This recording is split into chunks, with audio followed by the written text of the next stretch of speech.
in that game. 5 2/3 innings, 6 runs. So Billingsley has a lot going on inside his mind tonight as he gets ready. Here are the Dodgers with the leather.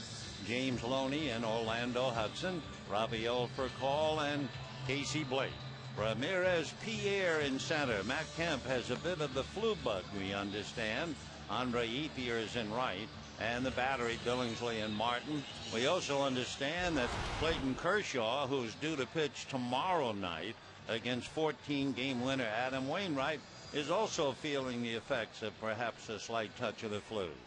Meanwhile, a local boy, Skip Schumacher, who was born in Torrance, lived in Laguna Niguel, and we understand lives in Huntington Beach. And for Schumacher, who went to high school at Aliso Viejo, he checks in to get the ball game going. Left-handed and doing pretty well with the bat, hitting .296. He has 4 home runs, 30 runs batted in. The end of July, he had a great game against the New York Mets. Billingsley ready and deals. Skip looks, takes a strike, and the count 0-1. Schumacher facing Billingsley. Ball game just now getting underway. Dodgers have not been able to do much against the Cardinals. St. Louis has won 4 of 5. Strike one pitch fouled away. Upstairs off third. 0-2 the count. It was the 26th of July to be exact. The Cardinals were playing the New York Mets, and Schumacher had 6 hits, becoming the first Cardinal to have 6 in a game since the great center fielder Terry Moore back in 1935. He fouls another one away. And by the way, on the same day in that same game, Albert Pujols had a mere 5 hits. So Schumacher, 5'10", 190, 29 years old, went to UC Santa Barbara. Skip waiting, no balls, 2 strikes. Billingsley delivers, breaking ball, and that's pulled foul outside of first, down to Dave McKay. Cardinals went to the whip. They made the move right after the All-Star break. Their record since the break is 19-10. No balls and 2 strikes the count. Billingsley comes right back with a fastball, a comebacker. Billingsley has it. Beasley throws him out. So Schumacher makes the first out, and with 1 down, Brendan Ryan coming up. Brendan Ryan, along with Schumacher, played in last night's game. Brendan was 0 for 4, but couldn't come closer to getting a base hit and a run batted in than in the 3rd inning last night, when he was robbed of a base hit up the middle on a great diving, smothering stop by Rafael Furcal to turn it into a force play. Brendan takes up and in for ball 1, 1-0. Brendan, another local boy born here in Los Angeles, went to Notre Dame High School in Sherman Oaks. 6'2", 195. He takes a look at a pitch, and that's high. Ball 2, 2-0. He was drafted out of college, Lewis and Clark State College in Idaho. Took him a while to get here. Right-handed, it backs off and takes a strike. Signed in 03, moved around a lot, came up and played a little bit in 07, again in 08, and now he hopes to stay in 09. 2-1 pitch, swung on and missed, and the count 2-2. So Billingsley with 1 out in the 1st inning.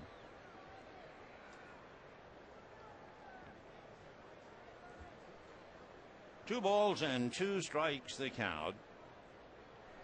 Now the 2-2 pitch is taken just low. Ball 3, 3-2. Do you remember Matt Williams, who played third base for Arizona and San Francisco? It looked like he would bite his shoulder. Well, Brendan Ryan does that sometimes. Haven't seen him do it now. He might be over it. He pops one up on the right side. Loney backs up. Behind him is Hudson, and Orlando makes the catch. And now here he comes, Albert Pujols. Pujols in his young career has 358 lifetime home runs to tie him with another great St. Louis favorite, although he never played for the Cardinals, Lawrence Yogi Berra. Pujols hitting .325, 39 home runs, 105 runs batted in. Billingsley's fastball is swung on and missed. 0-1. One of the highlights, of course, in this series is Albert Pujols at first and Manny Ramirez in left field for the Dodgers. Strike one pitch on the way to Albert, swung on, popped up around the bag at second.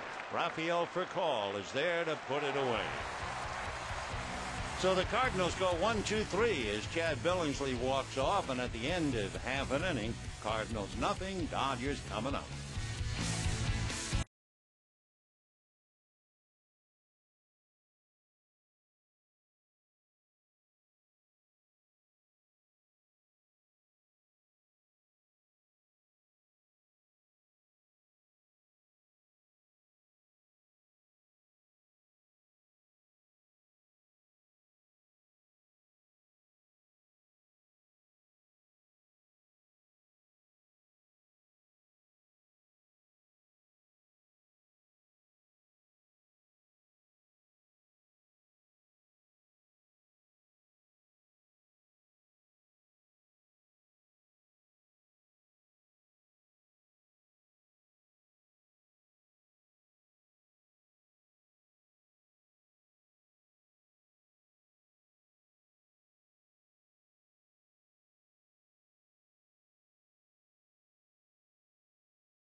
Pitches.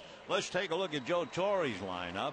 Rafael Furcal, followed by Juan Pierre in center, Matt Kemp, a little bit of the flu bug, Andre Ethier in right, Manny Ramirez in left, Casey Blake at third with James Loney at first, Russell Martin behind the plate, Orlando Hudson, and Chad Billingsley. On the mound is Mitchell Boggs. He is 6'3" and 210, big boy out of Dalton, Georgia. He was picked in the 5th round 4 years ago out of the University of Georgia. So the Bulldog looks in to get a sign, and Rafael Furcal ready to start it off. Takes a look at the first pitch for a strike, and the count 0-1. Rafael hitting .262. That translates to .261 left, .265 right, and he takes another strike. 0-2 the count to Rafael Furcal. Then Juan Pierre and Andre Ethier. Boggs looks down the barrel to get a sign. LaRue setting a target. Ground ball wide of first, backhanded by Pujols, underhands to Boggs, in fact overhand, in time for the out. One away. Let's take a look at the Cardinals defensively. And we start with Pujols at first, certainly. Schumacher, Ryan, and Green on the infield. Holiday, Ankiel, and Ludwig in the outfield. Boggs and LaRue the battery. So Juan Pierre hitting a cool .321. Came off the bench last night and singled up the middle, and now tonight making a start since Kemp is down. Boggs has been hit hard. Right-handed deals and works a strike, and the count 0-1. If you look at Boggs' numbers, he is 1-1. The opposition is hitting .323 against him. That's a little shocking. The strike one pitch, chopper to the right side. Schumacher backs up for the hop, then throws him out. So 2 down, and the batter will be Andre Ethier.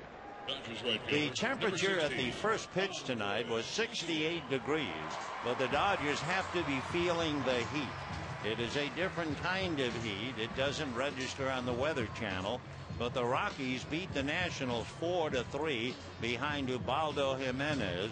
Houston Street got a save. Brad Hoff hit a home run. And the Giants are in the bottom of the 10th inning in Cincinnati, leading the Reds 7-5.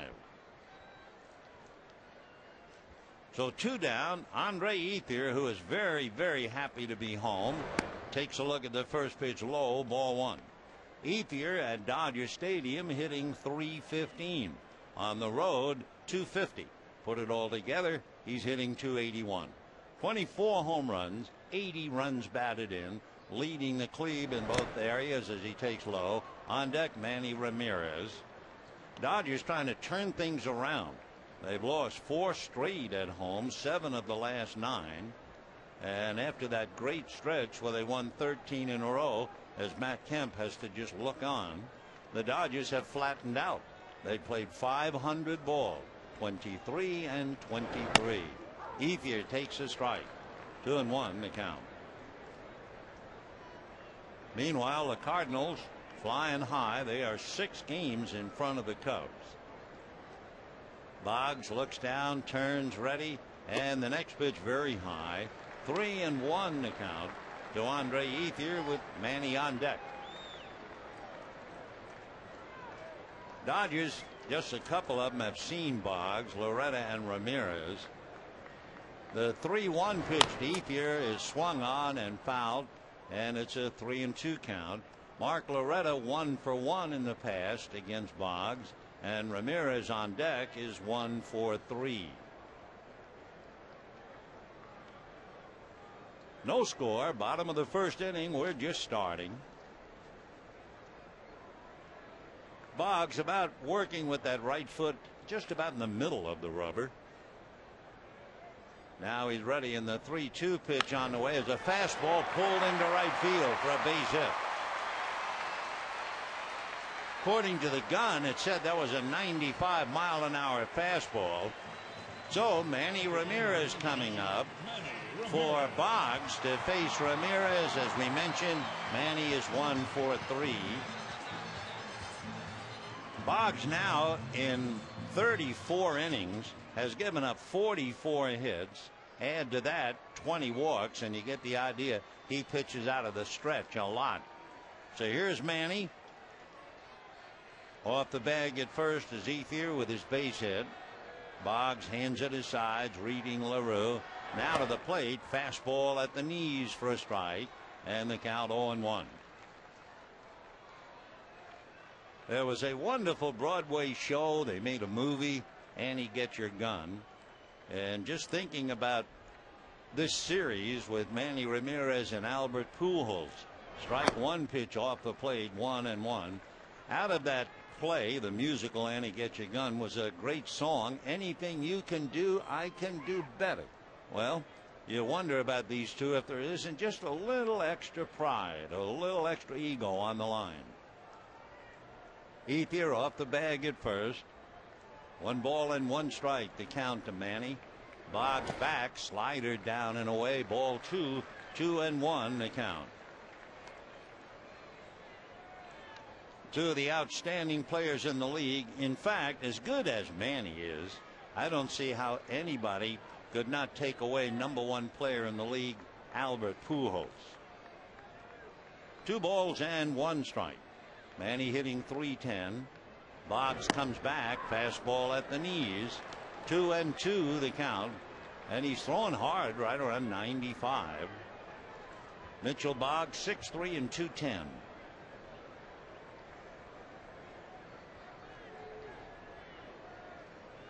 Manny in and out of the box, now back up to the plate. Ethier's short lead held on by Pujols, and the 2-2 pitch is a fastball low. Well, he went 3-2 to Ethier. Ethier got a fastball and single to right field. So let's see what Boggs does. 3-2 to Ramirez with Casey Blake on deck. No score, bottom of the first inning, just starting. Manny waits. Boggs looks in again. Jason LaRue shuffling cards behind the plate. 3-2. Ethier goes. Fastball foul back. And again, he's locked in at 95. Boggs, by the way, in 34 innings has allowed 1 home run. Well, with 43 hits and 20 walks plus 3 batters, he has been working from the stretch, as we said, quite a bit.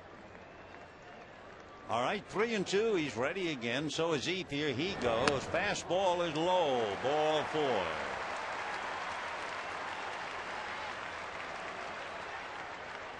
So Boggs gives up a base hit and a walk, and the batter now will be Casey Blake. For the Dodgers, let's face it, after looking at Chris Carpenter last night and the prospect of looking at Adam Wainwright, who has won 14 tomorrow night, they really want to jump on Boggs if they possibly can. So Mitchell Boggs in trouble here in the first inning. Colorado won, though it'll either stay at 4.5 or drop to 3.5. The Giants are 5.5, and they are leading 8-5 in the 10th inning. The pitch to Casey Blake is a little high. Ball 1, 1-0. Dodgers picked up a run in the first inning last night. They score a lot in the first inning, as you know. Blake got a scoring fly ball, but Ethier tagged up and was thrown out at third. Casey swings right through one, and the count 1-1 strike. For Blake, he has done well against St. Louis, hitting .381. He has never faced Boggs before. 1-1 strike, 2 on, 2 out, no score, first inning. And the next one is a ground ball, foul ball, smothered at third by Khalil Green, but the ball was foul. Right there to look at it was Brian Gorman, right on the line. Khalil Green, normally a shortstop, remember the years he spent with the San Diego Padres, but he still has great reflexes. That was a marvelous play, even though it was a foul ball, how he ever got to it. Also for Khalil Green, a very talented kid, but he is also struggling. He's had a lot of problems with anxiety, they tell me. The pressure of playing in the big leagues, the pressure of people expecting so much, and you're not able to reach up to their expectations. Those whom the gods wish to destroy, they always talk about potential. Blake in and out of the box. Now Casey is back, 1-2. Ethier at second, Ramirez at first. First inning, no score. Boggs set, looks back at second, works the plate, and there's a ground ball to short. Up with it there is Ryan, gets the fourth play to Schumacher, and that's it. No runs, 1 hit, a walk, and 2 left. And at the end of an inning, Cardinals nothing, Dodgers nothing.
Inning, Chad Billingsley preparing to pitch to Matt Holliday, Ryan Ludwig, and Rick Ankiel.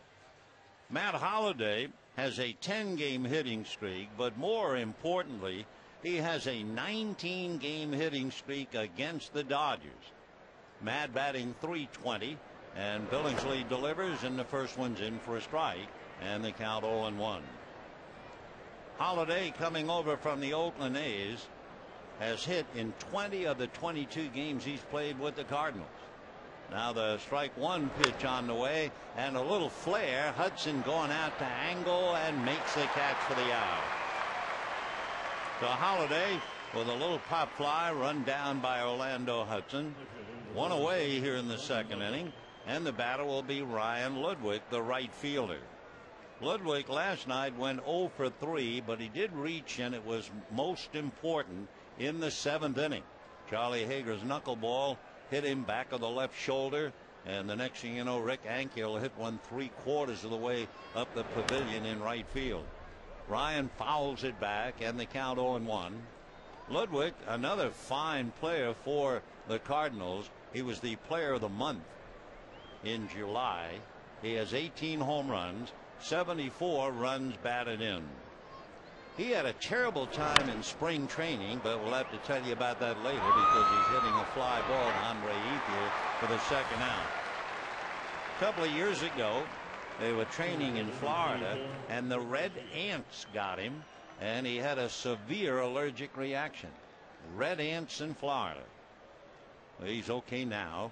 2 down, and the batter will be Rick Ankiel, the converted pitcher, following in the footsteps of the great Stan Musial. Ankiel swings and drives one into right center for a base hit. Pierre up with it, gets it back in. So Ankiel, who hit one out of sight last night, has a 2-out single to right center, and that will bring up Khalil Green. Khalil Green might very well be the last guy in the Cardinal lineup that Billingsley wants to see. Why? Well, Green is 7 for 12 against Billingsley. That's a .583 batting average. He also has a home run. He hadn't done anything against anybody else. Khalil hitting only .211, 5 home runs, 22 runs batted in. Swings, hits it foul off first into the seats. 0-1 the count to Khalil Green. Of course, you really think of Khalil as a member of the San Diego Padres. He spent a long time down there. He came up to the Padres in 03 and finally moved out in 09. Throw to first, not in time. Khalil, 5'11", 195, 29 years old. He'd be 30 in October. Went to school at Clemson. The strike one pitch on the way. Billingsley set and delivers. Big overhand curveball in the dirt. 1 ball and 1 strike.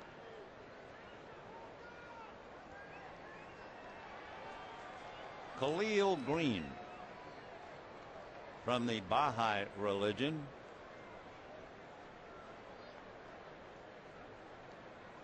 His dad was in the Marine Corps, came back from the South Pacific, and eventually found that particular faith.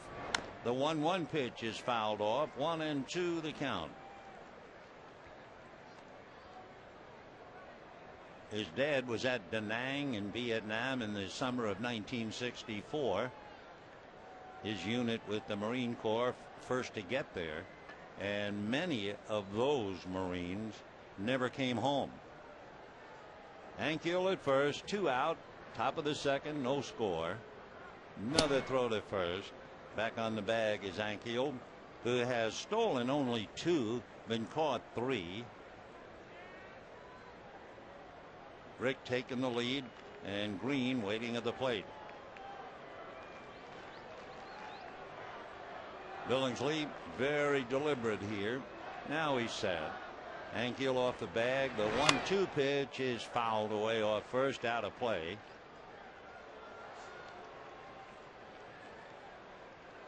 The religion, the Baha'i faith, as we understand it, is based on the 19th century teachings of a self-proclaimed prophet in what is now Iran.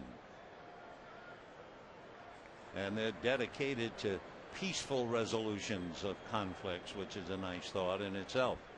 1-2 the count to Green. Here comes Billingsley's fastball up and in to move him back. 2-2. The old story, you pitch inside so that you can get the hitter outside. Waiting on deck would be Jason LaRue, the catcher. So deuces wild, second inning, no score. Billingsley ready. Looks over at first, now to the plate. High fly ball to right field. Moving back to his left, and under it now is Andre Ethier to make the catch, and that's it. No runs, a 2-out single and a man left. And at the end of an inning and a half, Cardinals nothing, Dodgers nothing.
For the Cardinals and the Dodgers. Dodgers left 2 on with 2 out in the first inning, and now it'll be James Loney, Russell Martin, and Orlando Hudson against Mitchell Boggs. So James Loney, who started last night, went 1 for 3, single to drive in a run, and James checking in as Boggs waits on the mound. Tomorrow night, final game of the series, and it'll be Clayton Kershaw and Adam Wainwright. Way things are evolving, it might not be the last meeting between the Dodgers and Cardinals this year, and we certainly had a taste of a possible postseason game last night. We'll see how this one turns out. Loney hitting .279, checks in. Boggs ready, fastball, little low, ball 1. 7 home runs, 70 RBIs for Loney. Boggs was not quite sure about his young life as to what he was going to do. He's only 25. Here's the 1-0 pitch on the way, and that's high, ball 2. He committed to a baseball scholarship to the University of Georgia out of high school, but then he had regrets, and he transferred to the University of Tennessee to play football in the fall of his sophomore year. Next pitch to Loney is outside. He played 3 games as quarterback at the University of Tennessee, and he decided to go back to Georgia as a sophomore and focus on baseball. Now the 3-0 pitch on the way. Loney takes low. So Boggs, as we mentioned, must spend every game pitching out of the stretch, and here he goes again. You know, tomorrow night the first 50,000 fans take home a Matt Kemp bobblehead, compliments of Dodger banking, available only at Bank of America. And by the way, there's tremendous interest in that game and in Matt Kemp's bobblehead, and they are closing in on a sellout. So if you want to be with us, a reminder, for tickets, visit Dodgers.com or call 866-DODGERS. Loney at first, nobody out. Second inning, and here's Russell Martin hitting .261. Boggs delivers, that's a strike. He has 3 home runs, 33 runs batted in, does Russell. And he looks down to Larry Bowa to see if there might be a play in the works. Last night in the 5th inning, Loney stole second base. Yadier Molina was annoyed because he felt, I'm sure, that Skip Schumacher was late covering second base.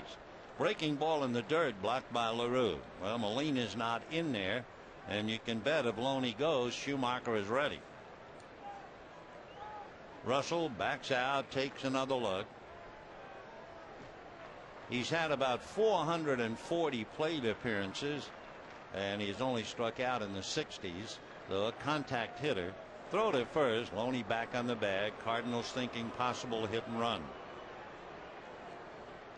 Loney surprises in the sense that you don't think of him as a base stealer, but he has stolen 7 out of 9. The 1-1 pitch on the way to Martin. Boggs ready. Here he comes. Swung on and missed. And the count 1-2. Little slider in the middle 80s.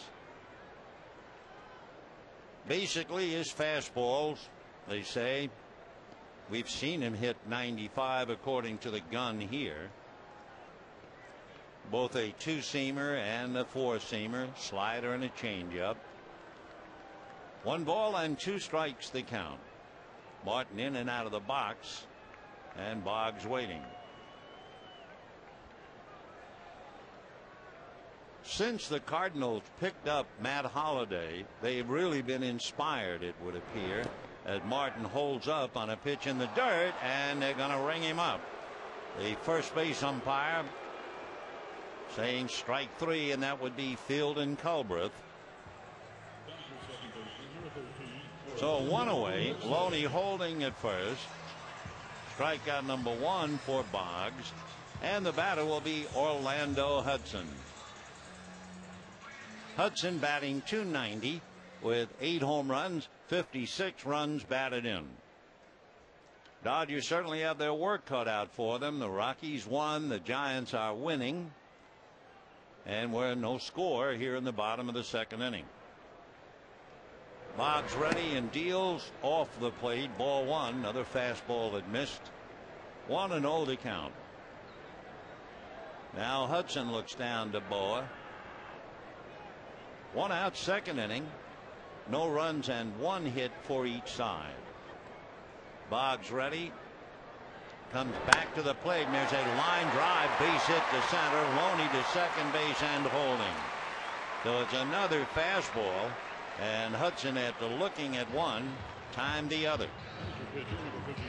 So 1st and 2nd with 1 out, and the batter will be Chad Billingsley. You wonder how it feels to be a starting pitcher, knowing that the opposition is hitting .323 against you, and you're going up against a very good offensive club, the Dodgers. Well, that's where Boggs is. Billingsley shows bunt, gets it down foul, and the count 0-1. Chad is handy with the bat. He has 7 sacrifices. So the Dodgers no doubt want to push him up and have Rafael Furcal on deck. Suddenly, by using that expression, in case you wonder, remember the great, maybe not you read about him, 2nd baseman for the New York Yankees, Tony Lazzari? And they called him push him up because a lot of Italian immigrants seeing their first games, and there'd be 2 men on or whatever, and they'd holler, push him up, Tony. Well, Billingsley's trying to push him up. He flicks at it, fouls it off, and the count, no balls and 2 strikes. Push him up, Tony Lazzari. Billingsley out of the box, looks down to Larry Boa. 1 out, 2nd inning, no score. Cardinals still convinced, and he's showing bunt. The strike 2 pitch, Billingsley bunts it up along 3rd. It will go foul, and LaRue makes sure it doesn't come back in. So with all of that, Billingsley winds up striking out. That would be the 2nd strikeout for Joe Torre, a busted plan, and now Rafael Furcal. 2 down, 2nd inning, no score. Dodgers left 2 men in the 1st inning. Now Rafael is asked not to leave 2 men here in the 2nd inning. Dodgers and Cardinals in a magnificent rivalry. Since 1900, the Dodgers have beaten the Cardinals one more time than the Cardinals have beaten the Dodgers. Can you imagine? It's 994 to 993, and there were 16 ties along the way. Here's Boggs trying to get out of a jam, off speed, a little breaking ball, but misses. That's the first time we've seen his curve. 1 ball and no strikes to Rafael for a call. 2 outs, second inning, no score. Loney at second, Hudson at first. Now the 1-0 pitch on the way. Boggs delivers another similar pitch that misses. 2 balls and no strikes. He's thrown a lot of fastballs. Now back-to-back curveballs to Furcal. Rafael grounded to Pujols in the first inning. Loney takes a lead at second. Hudson takes a lead at first. And the 2-0 pitch on the way. Boggs' fastball is fouled away. 2-1. Boggs, when he settles, he doesn't stretch. He actually brings his hand and gloved hand together below the belt. So Mitchell toes the rubber. 6'3", 210, and only 25. Mitchell set. Now the 2-1 pitch to Furcal looked like a straight change outside. Ball 3. The 3-1 to Rafael Furcal. He's given him a couple of curveballs, a fastball, now a straight change. Waiting on deck, Juan Pierre. 3-1 to Rafael Furcal. No score, second inning. Boggs ready again. And his 3-1 pitch is swung on and fouled away. That was the slider to make it 3-2. So for the Dodgers, as Furcal shook his head a little bit, I mean, he got everything in the store now. Started him 2 slow curves, then a fastball, then a straight change. Goes 3-2 and comes back with a slider. So now let's see what he gets. And the runners will be going. Loney from second and Hudson from first. Boggs hands together just below the belt buckle. Runners go. Fastball is fouled back, and he came inside and hits 95 on the gun. So a good battle here. Rafael Furcal, maybe not the battle that Rick Ankiel had last year. Ankiel out there in center field might be thinking about it. He had a 17 pitch at bat a year ago. 11 foul balls. 3-2, and Furcal, it's a high fly ball to guess whom? Ankiel. And Rick puts it away on the track, and that's that. No runs, 1 hit, 2 left. Dodgers have left 4, and at the end of 2, no score.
St. Louis, then Mitchell Boggs and Skip Schumacher.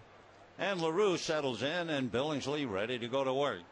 Chad's first pitch to LaRue is off the plate, ball 1-0. LaRue is a Texan, born in Spring Branch, lives in Bulverde, Texas, and went to Dallas Baptist University. He was a 5th-round pick by the Reds. The next pitch is swung on and missed, 1-1. Frank Robinson was always the pincushion when he was with the Cincinnati Reds. He was such a great player, and he held the Cincinnati Reds record for being hit 20 times in one season. LaRue takes inside, 2 balls and 1 strike. Well, Jason LaRue came along, tied that mark of being hit 20 times back in 2003, and then the next year he was nailed 24 times. Here's the 2-1 pitch of the right-hand hitter, and LaRue fouls it away. Hitting .246, 1 home run, 3 runs batted in. First came up to the Reds in 1999 and was with the Reds through '06. Then went to the Royals, and this is his 2nd year with the Cardinals. 35 years old. 2-2 to Jason LaRue. Back comes Billingsley's fastball, hit over to the hole, backhanded by Furcal, and the throw right on the money. 1 away. Boy, Furcal is so gifted. A great arm. Pitcher number 41, Mitchell Boggs. 1 down, and Mitchell Boggs coming up.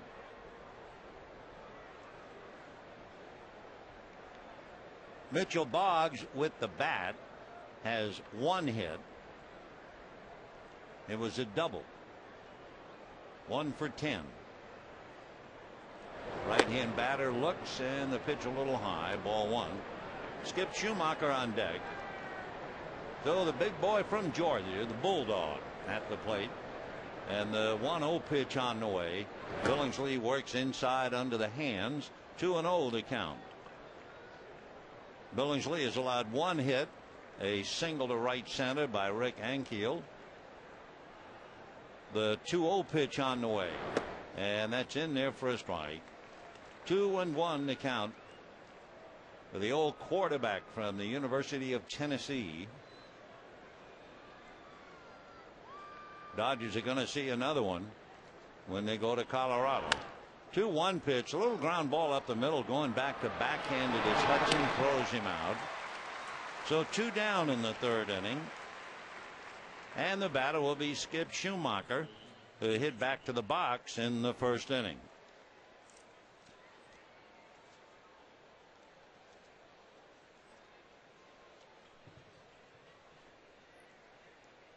Schumacher, who went to school at UC Santa Barbara, transferred from Loyola Marymount to go to UCSB. Billingsley into the windup and delivers. Schumacher takes a strike, and the count 0-1. Skip, everybody calls him Skip, but that's not really his first name. His first name is Jared, Jared, but he has always wanted to be called Skip. Fouls it away. He said, I haven't been called Jared since I was 5 years old. All right, Skip, that's what you want. That's what you got. A couple of years ago, he helped Team USA win the Olympic qualifying tournament. They beat Cuba. That was in Havana before a huge crowd. He fouls another pitch away. When you talk to Tony La Russa about Schumacher, Tony said he's one of those guys gets overlooked, but when you really closely examine his history, he's always associated with winners. Now the strike 2 pitch. Schumacher swings, line drive, backhanded by Furcal. So the Cardinals get their wings clipped in the 3rd. They go out in order, and at the end of 2.5 innings, no score.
And the Cardinals.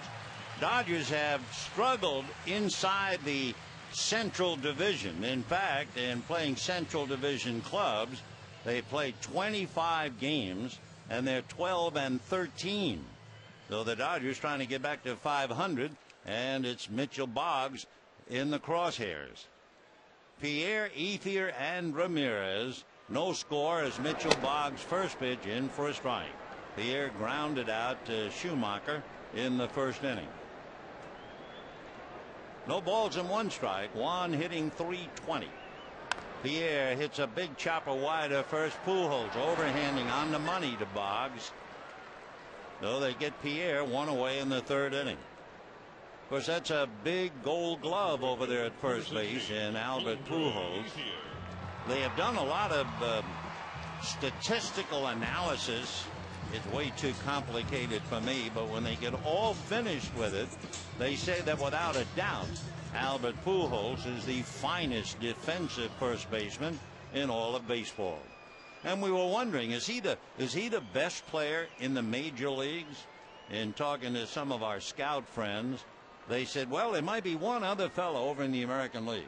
And they're not talking about Alex Rodriguez.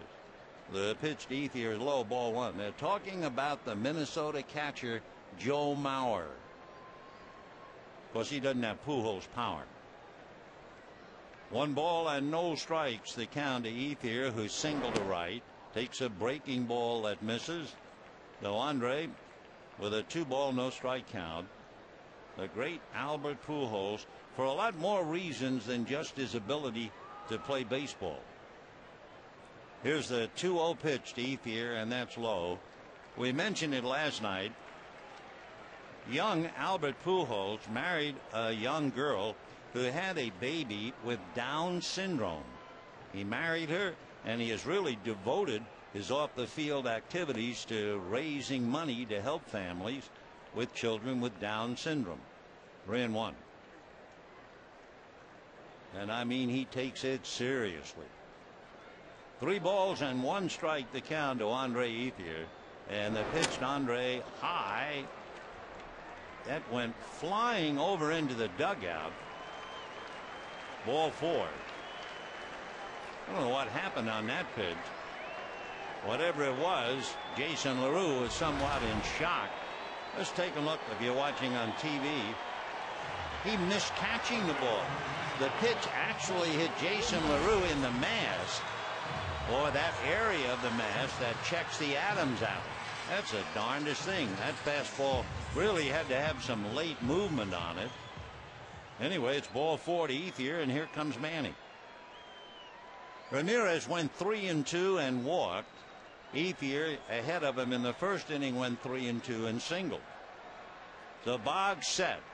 Mitchell ready and delivers, and the first pitch a strike, 0-1. And I would guess that Mitchell Boggs would agree if they ever built a statue for him in St. Louis, he'd be in a stretch position, or at least with his hands underneath his belt. Let's say instead of stretch, set. 0-1 the count. The pitch to Manny is taken for a strike, and now he's in a hole. 0-2. Light breeze blowing from left to right. Manny batting .310, 13 home runs, 44 runs batted in. Hitting back of him, Casey Blake. Ethier short lead at first, held on by Pujols. Now the strike 2 pitch to Manny, outside and high, ball 1. 1-2 the count to Manny Ramirez. Giants wound up beating the Reds 8-5, so the Dodgers could either dodge a bullet or they could get hurt tonight. Both the Rockies and the Giants won. Here's the 1-2 pitch to Manny Ramirez in the dirt. Nice save by LaRue, shifting to his right, down on his knees. 2-2. Manny Ramirez has been pretty quiet in his last 5 games. No RBIs, 5 strikeouts over that stretch. Last 10 games, Manny's had only 3 RBIs. 2-2 the count. Ramirez waiting. Boggs comes back, and it is swung on and missed. And Manny swung so hard he lost some of his equipment. Manny's not bothering. He walks away, and it's retrieved by Jason LaRue. But Manny really swinging hard and lost the protection that he usually has on his left elbow. It just came off with the force of his swing. He swung awfully hard last night. I mean, he was coming out of his shoes a couple of times last night, and he did the same thing just then. So 2 out, and here's Casey Blake. And the first pitch, little slider for a strike, and the count 0-1. Casey hit into a force play in the first inning. So the Dodgers have gotten 5 men on in the first 3 innings. So far, Ethier standing at first. Slow pitch, and that missed. 1 ball and 1 strike. So he went to that slow curve. Casey batting .278. He has 13 home runs, 66 runs batted in. Boggs set, and the 1-1 pitch on the way, and Blake takes a strike on the outside corner. 1-2 the count. The pride of Indianola, Indiana, Casey Blake. Time for the moment. We're watching the plate umpire, Gary Cederstrom. You know, an interesting thing about Gary, you know how you talk about a player, his first at bat in the big leagues, he did this, the first pitch he ever made, that happened. When Gary Cederstrom's first game as a major league umpire, it was rained out. Tough way to begin. 1-2 the count. Gary, however, is accustomed to tough weather. He's from North Dakota. The 1-2 pitch fouled away upstairs off first base. Still 1-2 to Casey Blake. No score. Bottom of the third. Rockies beat the Nationals 4-3. Giants beat the Reds 8-5 in 10 innings. 1-2 the count to Blake. Here comes Boggs, fastball lifted to right field, going back a bit at Ludwig, but he has it all the way and makes the catch for the out. So the Dodgers leave 1. They've left 5 men in the first 3 innings, and at the end of 3, no score.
Fourth inning, Ryan Pujols and Holiday. When you see Tony La Russa and Joe Torre managing against each other, you have 2 fellas who are very, very friendly. Very much so. In fact, ironically, Joe Torre was not only a star with the Cardinals, he managed them, and when he was fired, it was Tony La Russa who took over the job at the helm of St. Louis. Of course, probably the greatest single year that Joe Torre had was playing for St. Louis. That's a strike to Brendan. 1 ball, 1 strike. Joe Torre wrote a book, How to Hit 300. That one year, 1971, he was a terror. 1-1 pitch, fouled away. And there was a minor league infielder who was struggling and was about ready to be shipped out, who bought the book, read the book, and that year hit a little over 300, 308. And who was it? Tony La Russa. 1 ball and 2 strikes. Overhand breaking ball fouled off. Still 1-2. Brendan Ryan popped up in the first inning. So you have Ryan, Pujols, and Holiday.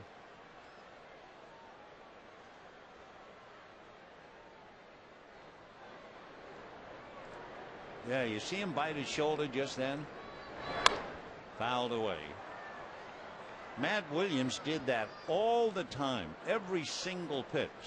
I don't know if Brendan does it on every pitch, but he just did it. There you go, like that. But with Matt, he really opened his mouth and looked like he took a bite. He just did it. 1-2. And again. And a little ground ball to Loney. All right, 1 away, and here comes Albert. The youngest player to reach 900 runs batted in was my boyhood idol, Melvin Thomas Ott, the New York Giants. Albert Pujols reached 900 RBIs when he was 28. Ott did it when he was 26. So they go from Ott at 26, Fox 26, DiMaggio, Alex Rodriguez 27, Lou Gehrig and Henry Aaron, they were 28, and so was Albert. 1 ball and no strikes. Pujols remarkable with all of his abilities, 39 home runs, and yet he has struck out only 48 times. That's a strike.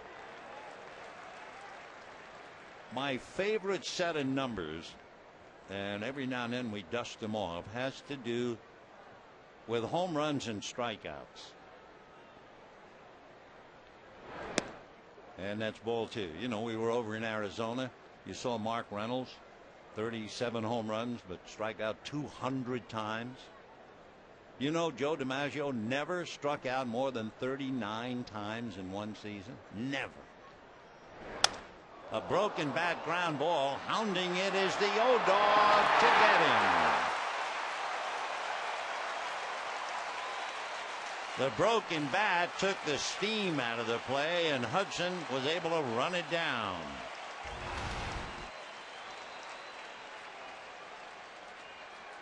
Fine play. And with 2 out, the batter will be Matt Holliday. One last note about Joe DiMaggio. In 1941, that was the year he had the 56-game hitting streak. Joe DiMaggio hit 30 home runs. You know how many times he struck out? 13. 13. Ball 1. I mean, we have guys who strike out 13 times in a week. Matt Holliday popped up in the second inning, 0 for 1. Boy, the Cardinals really got into some great money when they got him. A little pop fly, and there goes the O-Dog. Cardinals are 16-6 since they got Matt Holliday, but they go in order thanks to Hudson. And at the end of 3.5, no score.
Bottom of the fourth inning, no score in the ball game, and the Dodgers will have James Loney, Russell Martin, and Orlando Hudson. So just as we had that feeling of a postseason game last night, here are the Cardinals and the Dodgers pushing and shoving and no score. The difference, the Dodgers kicking themselves. They have left 5 in the first 3 innings. Loney walked, hitting .279.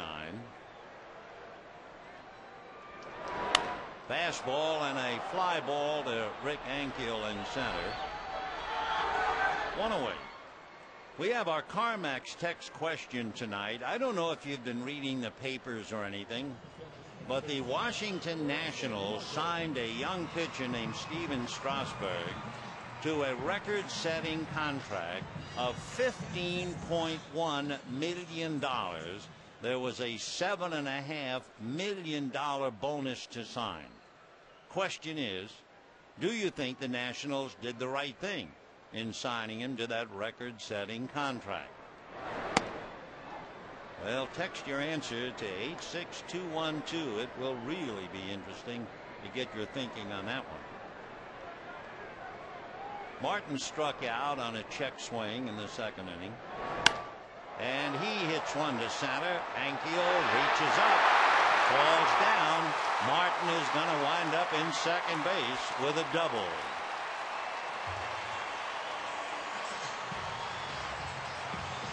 So Rick Ankiel having trouble with that ball.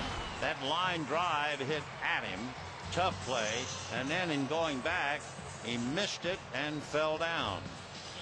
So a 1-out double to dead center. And the batter is Orlando Hudson.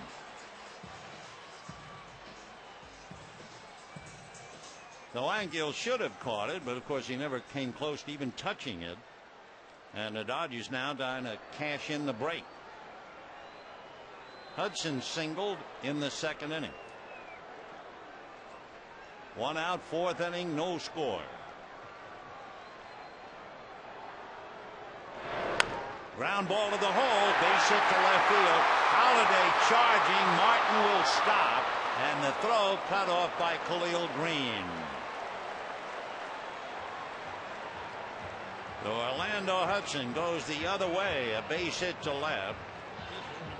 And the Dodgers trying to take advantage of the misplay by Rick Ankiel in center field. Martin doesn't just jam on the brakes. He gets all the rubber as he slides. So first and third, 1 out. Here's Billingsley. Now the question here is, with 1 out, how Billingsley can handle it. Pujols is at the bag. Green is back behind the bag at third, and he's going to show bunt. And it's ball 1. He's not trying to squeeze Martin in. He might very well just try to bunt Hudson to second, stay out of the double play, and then let Furcal come up with 2 on. We'll see. 1 ball and no strikes. He struck out trying to bunt in the second inning. Fate and luck. Mitchell Boggs up to his hips in crocodiles, but that's the way he pitches. No score, fourth inning. Billingsley showing bunt and misses the lunge. 1-1.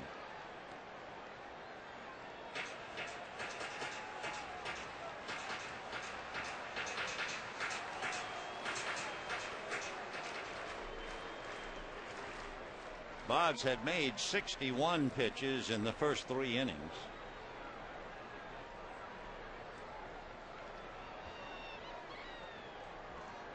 One and a full swing and a fly ball. Ankiel can't get it. Here comes Martin to score, and the Dodgers take a 1-0 lead.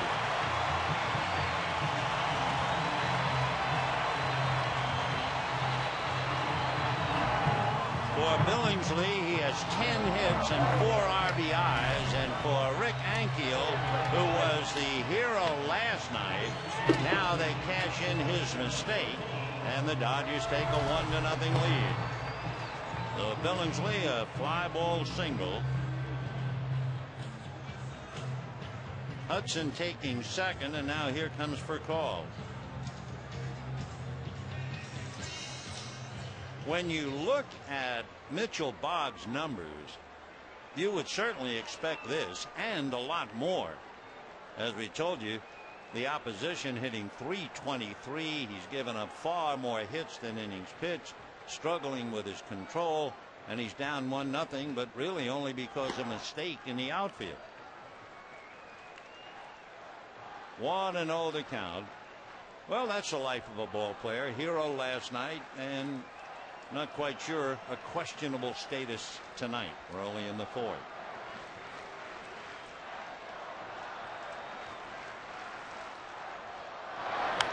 Fouled away. 1-1. Don't forget, final game tomorrow night. That's another dandy prospect. Clayton Kershaw and Adam Wainwright. Kershaw will come in with a record of 8-7 and an earned run average of 2.9. Wainwright will come in 14-7 and an earned run average of 2.6. 1-1. Fastball, a diving try. Pujols misses. Here comes Hudson. Ludwig's throw not in time, and the Dodgers lead 2-0.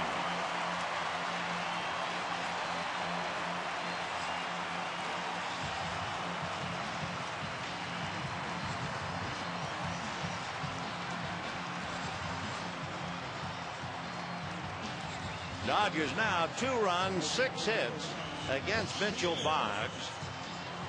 Rafael for call, picking up the hit and the run batted in. Pujols, a diving try, came up with a glove full of empty, and Orlando came home. And the batter now, Juan Pierre, still only 1 out, remember. Pierre grounded to second, grounded to first, 0 for 2.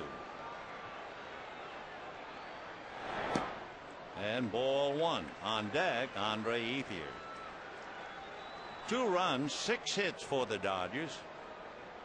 They also have 3 walks.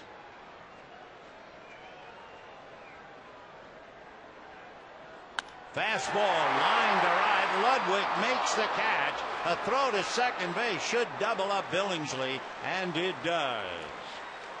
So a line drive double play from 9-6. But Rick Ankiel will take a bad play back to the dugout. The Dodgers take 2 and lead 2-0.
.54. Enter now on KCAL9.com. Brought to you by Wingstop.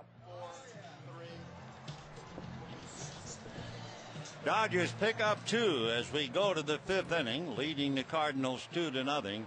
Ryan Ludwig, Rick Ankiel, and Khalil Green.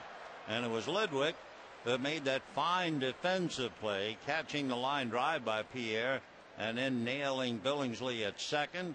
It was Ludwig, remember, who nailed Ethier trying to go from second to third in the first inning last night. Boy, does he hit one up. And Ethier and Pierre with the captain, the center fielder. One away. Center fielder, number 24, Rick Ankiel. Now Ankiel, who singled to center with 2 out in the second inning. Fooled on that line drive by Russell Martin and then fell down. Fouled away. Rick hitting .237, 9 home runs, 33 runs batted in, converted pitcher.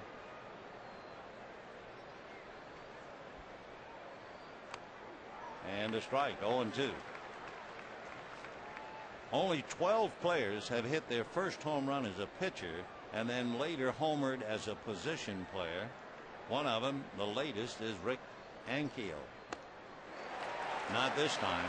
One of them was also named Babe Ruth. So 2 down in the 5th inning. Just threw it right by him. Good fastball. For Billingsley, that's his first strikeout. And the batter now, Khalil Green, who flied to right, second inning.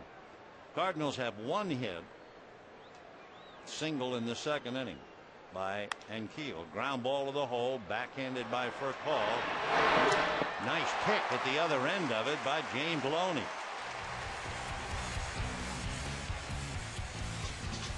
So it's a string now, 3, 6, 9, 10 in a row retired, and it's 2-0 Dodgers.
Angus beat. Dodgers take a 2-0 lead into the bottom of the 5th inning with Ethier, Ramirez, and Blake against right-hander Mitchell Boggs, who's been in constant trouble.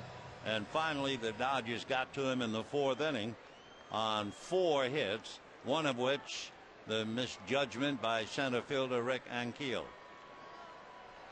Ethier singled to right and walked. And a drive to center. Ankiel, the ball over his head, makes a diving try, and into second base goes Ethier. Keeps on going, and he'll be at third.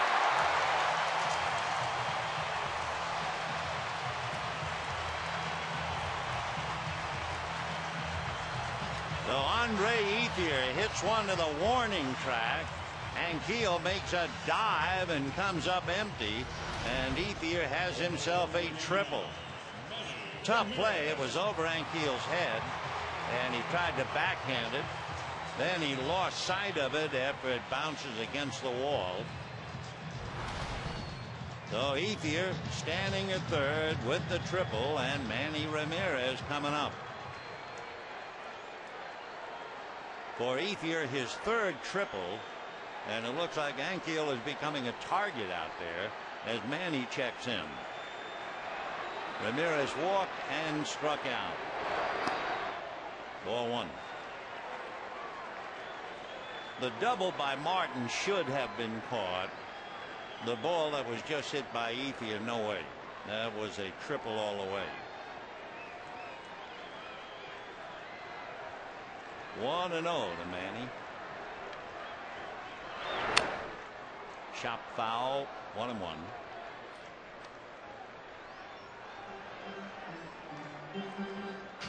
Ramirez walked on a 3-2 pitch in the first inning and struck out in the third. So he's 0 for 1. Pujols is 0 for 2. Robbed by Orlando Hudson after Albert broke his bat and rolled it into right field.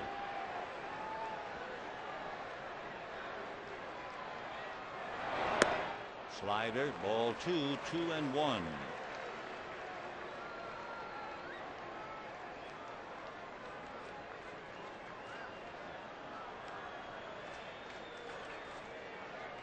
Boggs had made 71 pitches in the first 4 innings.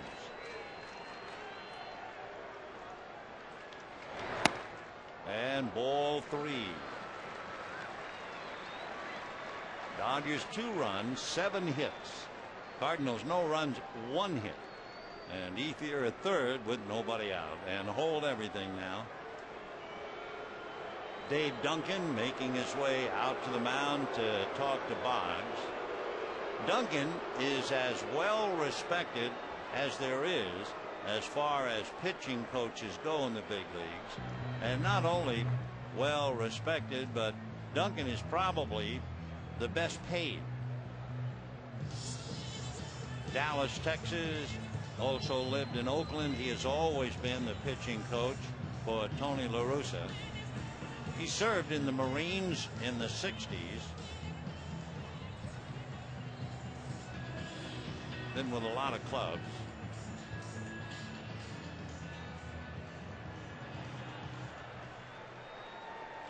Duncan at one time had his son Chris playing with the Cardinals. 3-1. And a little fly ball down the right field line, slicing foul and out of play. So 3-2.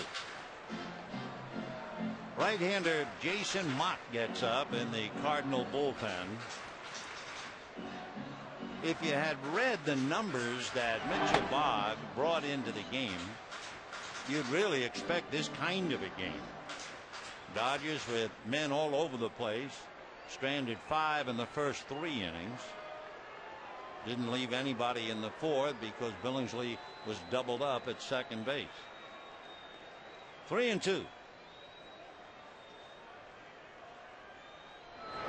And that's going to be hit into right field, base hit. So Ethier scores and the Dodgers lead 3-0. And Manny goes the other way and picks it up. So the Dodgers 3 runs, 8 hits with nobody out in the 5th inning. And Casey Blake the batter.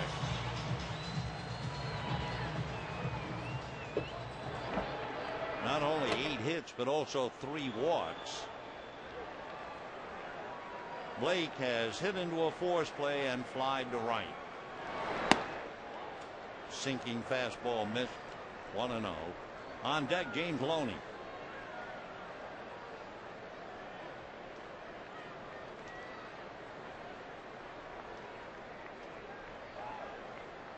One ball and no strikes.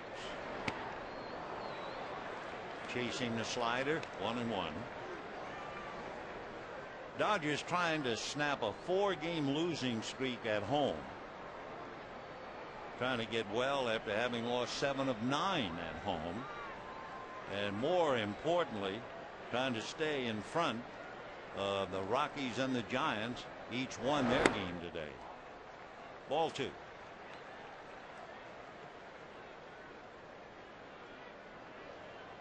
big stretch of games for the Dodgers. Tomorrow night with the Cardinals, 4 with the Cubs, and then on the road to Colorado.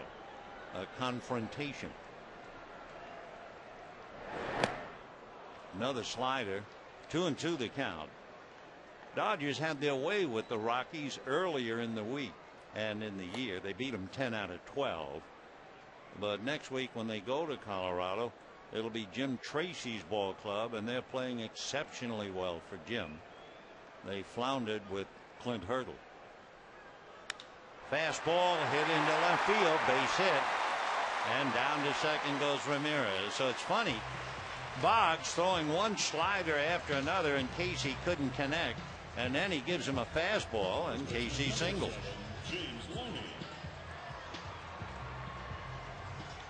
3 runs and 9 hits, and you get the idea how and why the league is hitting .323 against Mitchell Boggs. Loney checking with Boa. Triple, single, single. Loney walked and flied to center, 0 for 1. Boggs is due to bat second in the 6th inning, and Tony's hand is forced. Tony, I'm sure, was hoping that Boggs could get through the inning and then he could hit for him without bringing in a pitcher, but you can die with that hope. And Tony will take the ball, pat him on the back, and that'll do it. So Mitchell Boggs goes 4 innings plus, and he is chased. Jason Mott will be coming in, and we'll be back.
But went to college at Iona College in New Rochelle. Cardinals drafted him out of Iona as a catcher. But after 3 years in the minor leagues where he was hitting about 188, they switched him to the mound. So Jason pitching to Loney. 2 on, nobody out, run in. Dodgers lead 3-0. And ball 1, 1-0.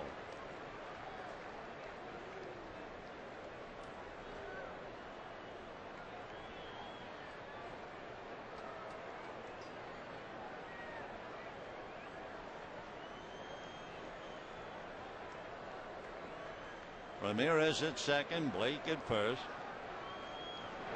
Fastball fouled away, and the count 1 ball and 1 strike. When Jason Mott was a catcher, even his teammates marveled at his arm. He was never tempted to get in front of a radar gun, but he had an arm where they would time him, and his throw from glove to glove, his glove to the cover man at second base, 1.7 seconds. 1-1, but he just couldn't hit enough. Fastball, and that's going to be hit into center. Here comes Ramirez.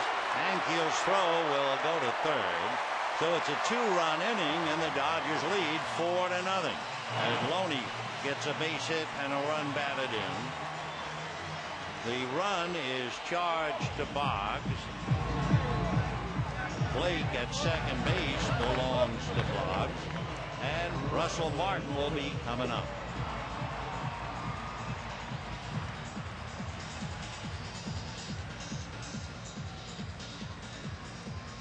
So Ethier triples, Ramirez singles, Blake singles, Loney singles, Martin struck out, and then hit that line drive over Ankiel's head in the 4th inning that went for a double.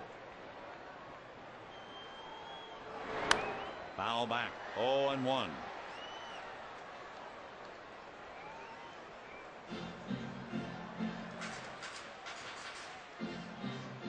Mott, the converted catcher, working against a catcher.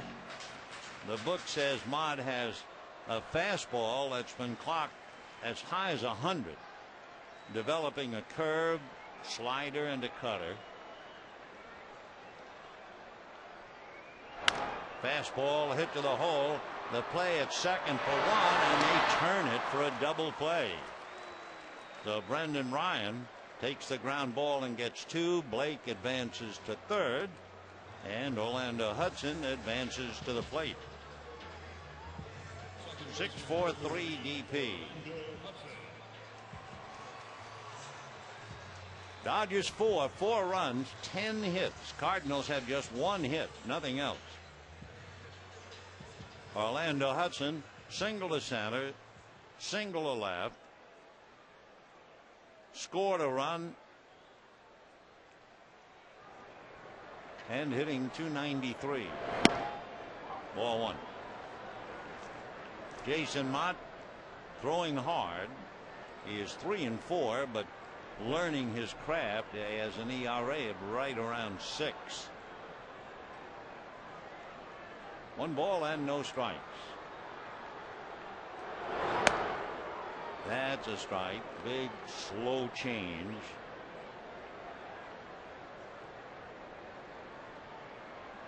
Mott says the fastball is really the only pitch he can rely on. 1-1.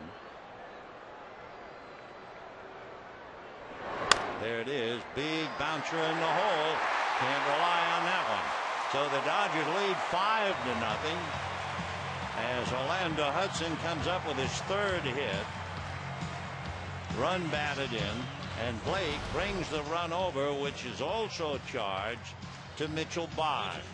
So all 5 charged to Boggs. And feeling very chipper about things is Chad Billingsley. 5 means a lot to Chad. It only took him 5 pitches to retire the side in the 5th inning. Chad also singled in the 4th inning to drive in a run. That's right.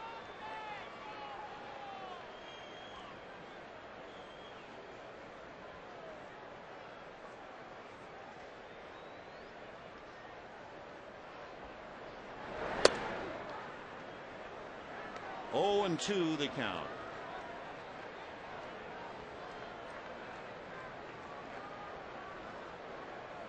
Dodgers with a very comfortable 5-0 lead. And big overhand breaking ball swung on and missed. 7 Dodgers come to the plate, 3 come home, and at the end of 5, Dodgers 5, Cardinals nothing.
1982, the Dodgers finished what they started the day before. The day before's game went 18 innings. It was tied 1-1. So the next day at Wrigley Field, they played 3 more, and the Dodgers won the game 2-1. Dodgers used all 25 players. In fact, what they did in the outfield, both pitchers, Fernando Valenzuela and Bob Welch, played the outfield. Tell you more, but let's go back to this one.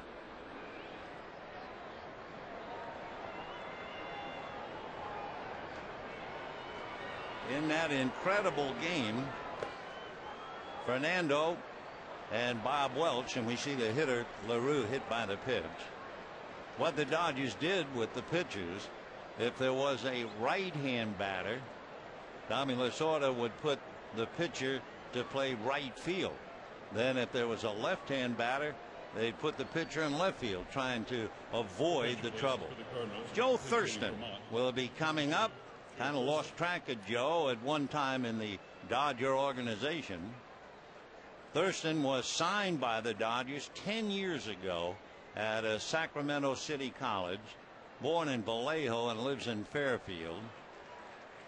He actually came up to the Dodgers 7 years ago.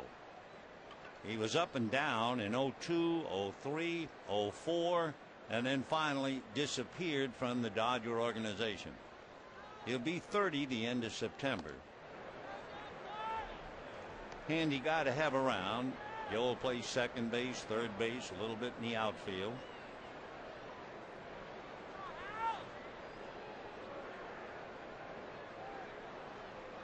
One and one.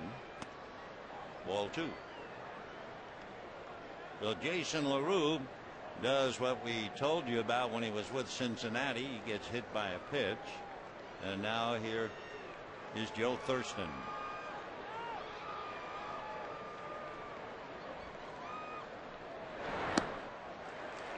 Two and two. When Joe was with the Dodgers, just to go back through, he went 6 for 13 his first year. That looked awfully good, 462, but next year he hit 200. Next year 176, and he was gone. He's hitting 229 for the Cardinals. Joe 5'11", 190.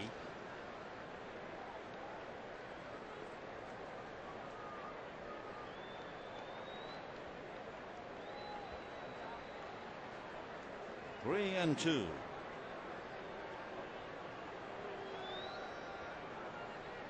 When Joe was a little guy, among other things, he always thought someday he'd be a major leaguer. And he practiced, and right now he's going to be a big leaguer with an extra base hit. He used to practice his signature. Well, his signature right now is coming off the bench and a double to right.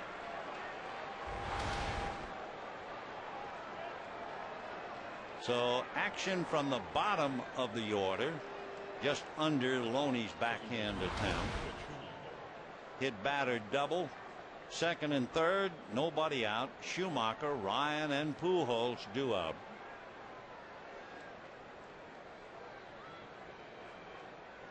Billingsley, through 5 innings,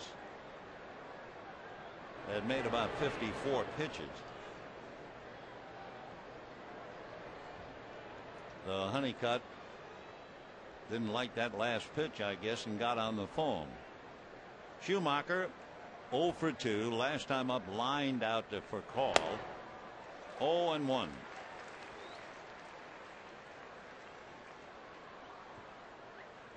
Dodgers 5 runs, 11 hits. Cardinals no runs, 2 hits.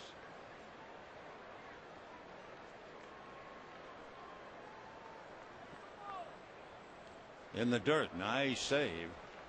Down in the Dodger bullpen, James McDonald begins to loosen up.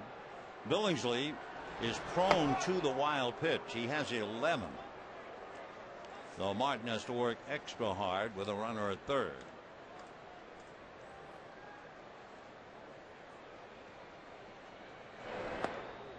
And that missed. 2 and 1. Billingsley was just sailing along. 54 pitches in 5 innings. Then a hit batter and a pinch double.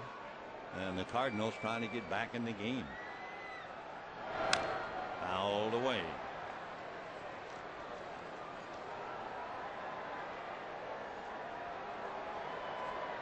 Schumacher followed by Brendan Ryan, so the local boys are back to back with LaRue at third, Thurston at second. And of course, after those two, you get Pujols. Ball 3.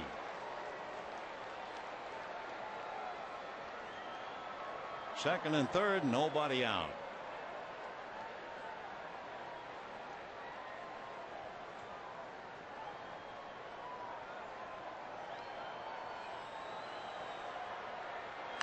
And a little ground ball to Hudson. They give up an out, get a run. LaRue brings it over. Thurston moves to third. And the Dodger lead is 5-1. And the batter, Brendan Ryan.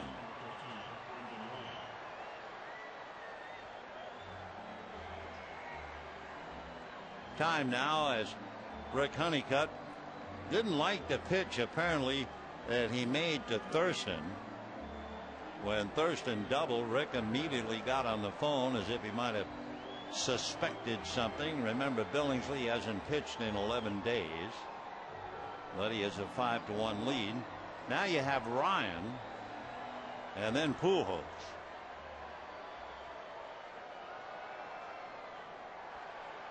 Brendan Ryan popped up, grounded out, 0 for 2, hitting .283.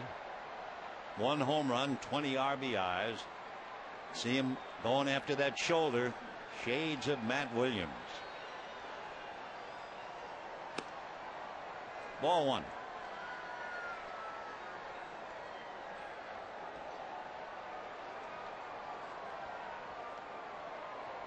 I keep thinking of youngsters dreaming to play, and then I think of Joe Thurston coming down the line from third.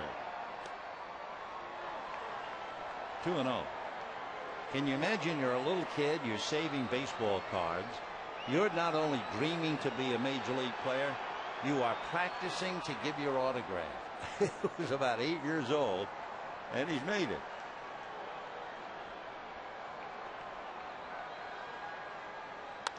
Fouled away, 2-1.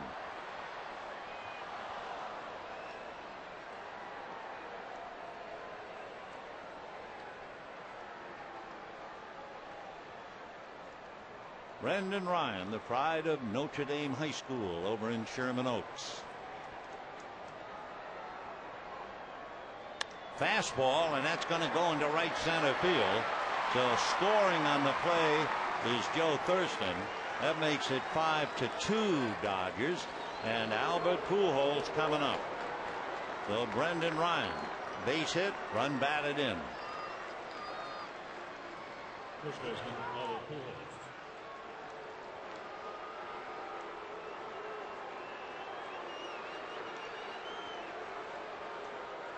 Billingsley's only given up 3 hits. Pujols coming into this game against Billingsley was 2 for 9. So he's 0 for 2 tonight. That makes him just 2 for 11. Fastball strike. 0-1 to Albert. Rick still on the phone.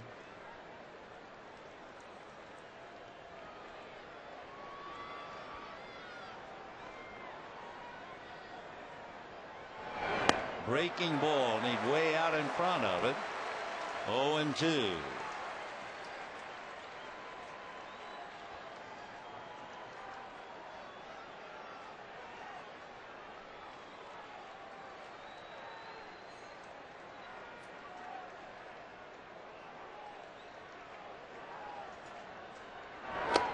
Hat missed, throw on a bounce.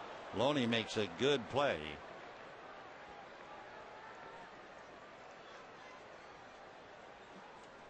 Martin asking a plate umpire about the ball. They're going to make an exchange. 1-2 the count. Since 2001, you know who has the most game-winning RBIs? You're looking at him. Albert Pujols with 150. Last we checked, Vladimir Guerrero had about 116. 1-2 the count.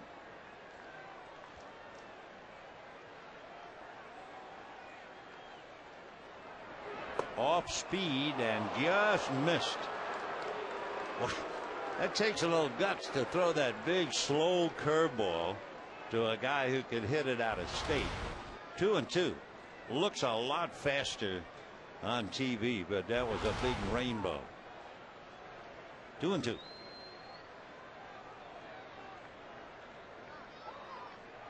Time, no pitch, and he almost threw it away.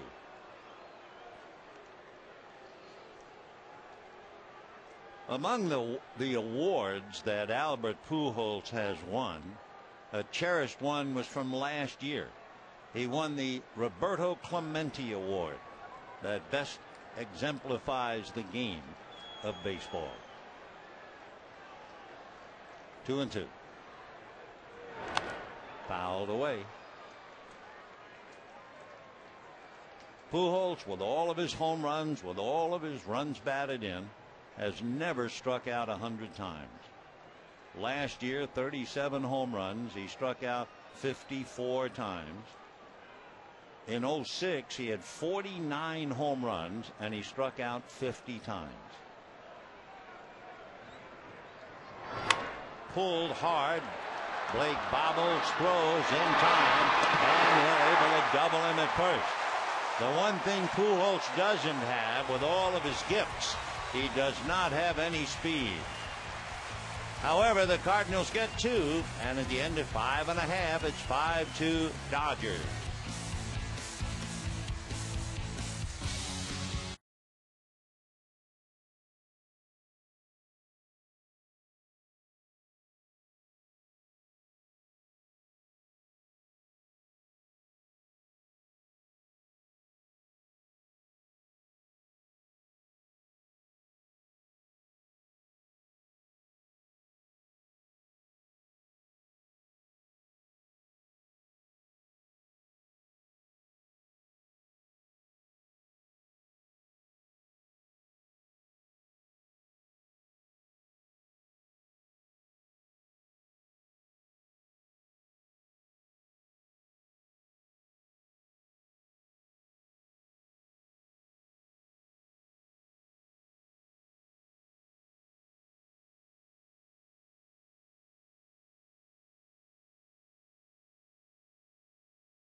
Light, official sponsors of the Timeout.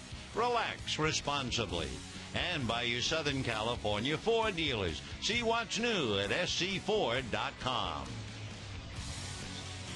5-2 in favor of the Dodgers as we go to the bottom of the 6th inning. For the Dodgers coming up, it'll be the top of the order.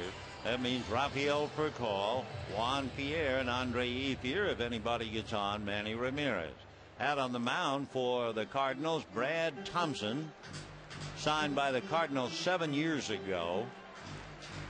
He had a great stretch in the minor leagues. He had a scoreless inning streak of 57 2/3 consecutive scoreless innings. The minor league record is 59 innings. Boy, what a time. Brad is 27, and ball 1 to Furcal. Basically fastball, kind of a slurvy slider, a change, and a cutter. Ground ball right to Schumacher. So Rafael goes 1 for 4 and an RBI, 1 away, and the batter Juan Pierre. Well, here's a look at our CarMax text message voting. Remember, we asked, do you think the Nationals did the right thing signing Steven Strasburg to that record-setting contract? The contract was for $15.1 million, a $7.5 million bonus. Well, 60% say no. Text your answer to 86212. We'd love to know how you feel. Ball 1 to Pierre. Grounded out twice. Lined into a double play by way of right field. Lined out to Ryan Ludwig, who then nailed Billingsley at second base. Foul ball, and it gets Larry Boa. 1-1. Oh, how I remember Boa complaining that he was forced to wear a helmet. Oh, why would they do that? I'm quick enough to get out of the way of anything. I'm still a young shortstop. Gotcha. Don't rub, you know that. 1-1. Fly ball to left field. Matt Holliday. 2 down in the 6th, and the batter Andre Ethier. Ethier singled to right in the first inning on a 3-2 pitch. Showed patience again in the 3rd inning when he walked, and then in the 5th inning scorched one into the gap in right center. Rick Ankiel tried to make a diving catch, came up empty, and Andre had a triple. Ethier hitting .284. And hammers it foul. We pointed it out at the start of the game. At home at Dodger Stadium, he came into this game hitting .315. On the road, .250.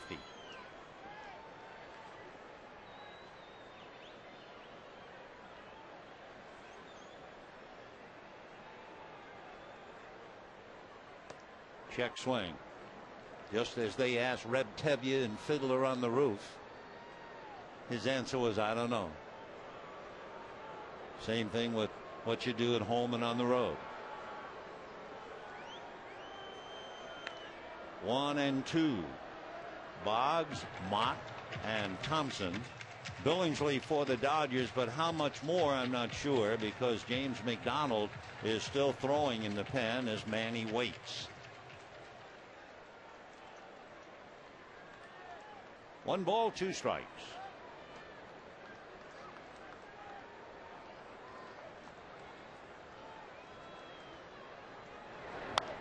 Foul ball. Still 1-2.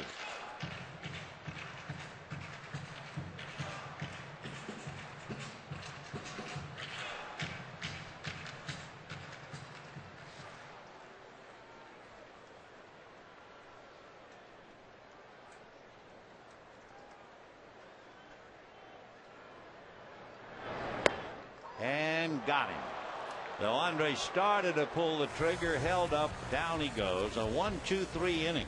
First time the Dodgers have gone down in order. And at the end of 6, 5-2 Dodgers.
event. Hurry sale ends September 7th. And by Bud Light Lime, the drinkability of Bud Light with the refreshing taste of lime. We go to the 7th inning with the Dodgers holding on to a 5-2 lead. James McDonald picks up for Chad Billingsley, who went 6 and apparently tapped out in the 6th inning. When Joe Thurston doubled after LaRue was hit by a pitch, Rick Honeycutt was right on the phone after that pitch. So here's McDonald, record of 3-2, an ERA a little over 4, pitching to Matt Holliday. Ball 1. Holliday was 0 for 3 last night, fouled a ball off his big toe of his left foot, then hit a slow ground ball to third and legged it out for a base hit. So that extended 2 streaks. Matt has hit safely in 10 straight, and he has hit safely against the Dodgers in 19 straight, but he's 0 for 2 tonight.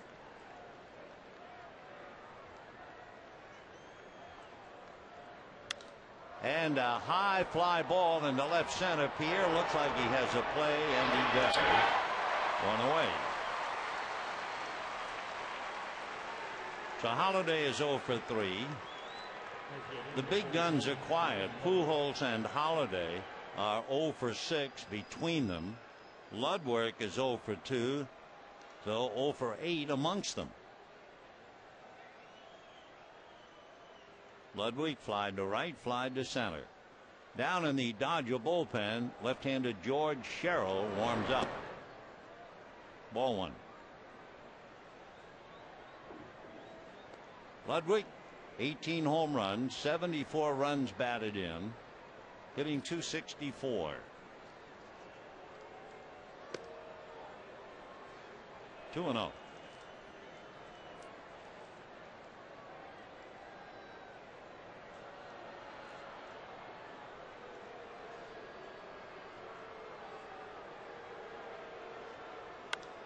And a slicing fly ball that'll curl back in. Ryan Ludwig, it was about 7 years ago. He had a stress fracture of his left hip, and he was getting married. He said he could barely make it down the aisle. Ground ball, base hit. Well, now he makes it to first base. In order to fix the hip, they put a 6-inch titanium rod to fix it, but then he tore his right knee in a collision. So 2 years, 2 surgeries. Then he was hit by a pitch that broke his right wrist. I mean, you think it's easy for some of these fellas to get here. And then when they get here, can they stay here? Well, Ludwig's a fine player. And Joe Torre, with Rick Ankiel coming up, will bring in the left-hander. The Ludwig singles, George Sherrill coming in, and we'll be back.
Southern California Toyota dealers. Toyota, moving forward.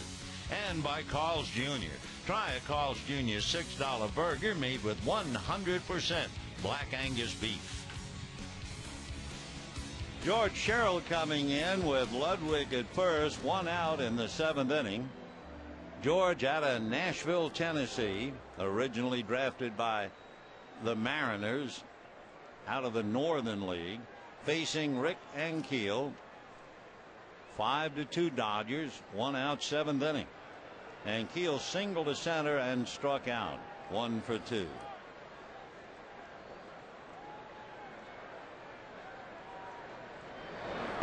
Breaking ball, that's going to cost a strike. 0-1.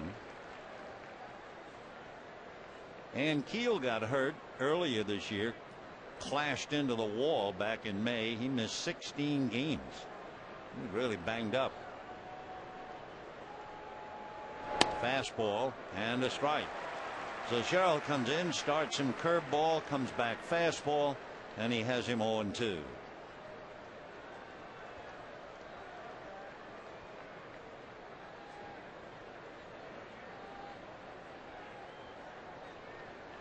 Runner goes, cracked bat, little ground ball to Loney, a race and a tag by Loney. On the play, down to second goes Ludwig.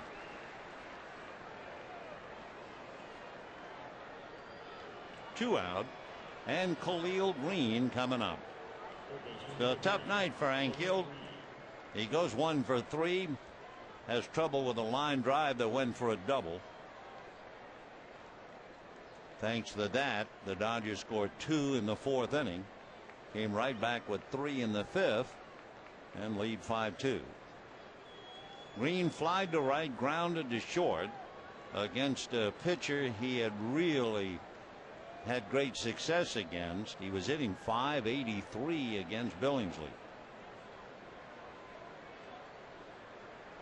Slow breaking ball for a strike. 0-1. Only 3 fellas on the Cardinal club ever faced Sherrill. That would be Mark DeRosa, Troy Gloss, and Julio Lugo, and they're all hitless. Foul ball. 0-2 to Green. Well, George Sherrill, 32-year-old left-hander, who has the unusual habit of standing so that he just about turns his back on the hitter.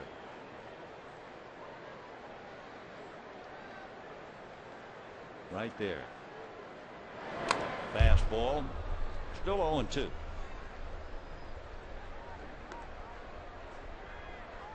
Billingsley went 6. McDonald went 1/3 of an inning. Sherrill battling Green. Jason LaRue, the catcher, on deck.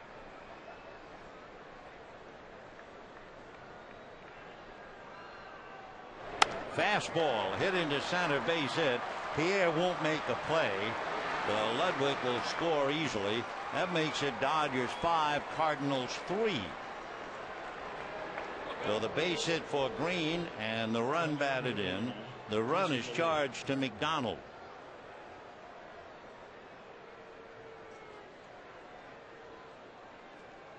Remember, the Cardinals came in here having won 5 straight and 9 out of 10. So Tona down 5-0, is now down 5-3 in the 7th. LaRue grounded to short, hit by a pitch, and scored a run.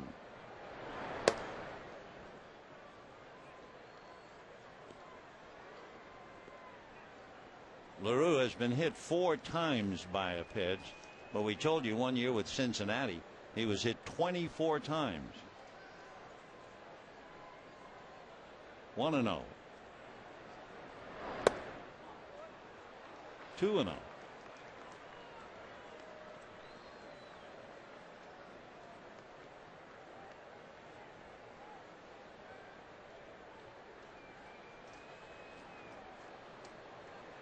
Dodgers 5, Cardinals 3 in the 7th. 5 runs, 11 hits for the Dodgers. 3 runs, 5 hits for the Cardinals.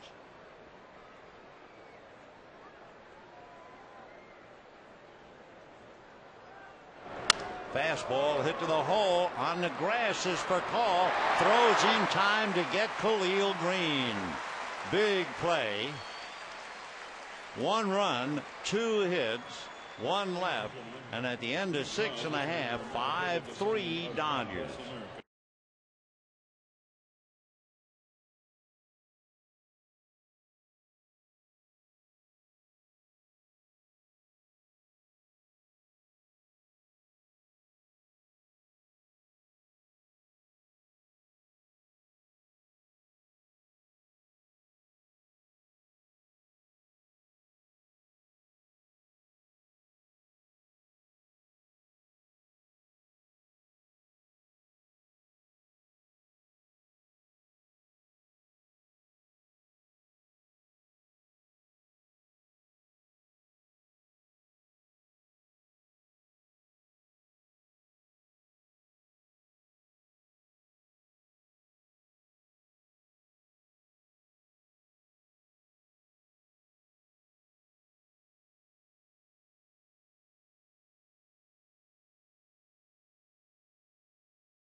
Please join Nancy B. as we all say, "Take me out to the ball game."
Dodgers.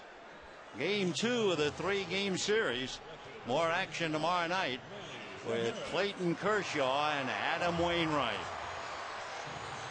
So now Manny Ramirez, Casey Blake, and James Loney will go up against Brad Thompson.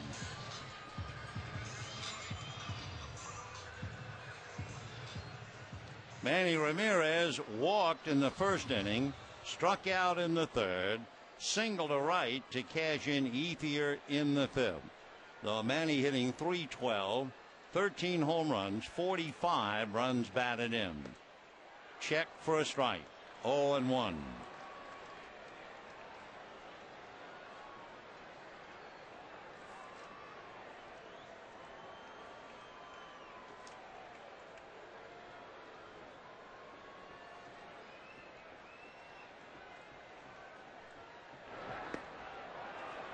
Check swing, yes, swing. Fielding Cupredt, and it's a no ball 2 strike count on Manny. Right-handers last year hit .303 against Brad Thompson.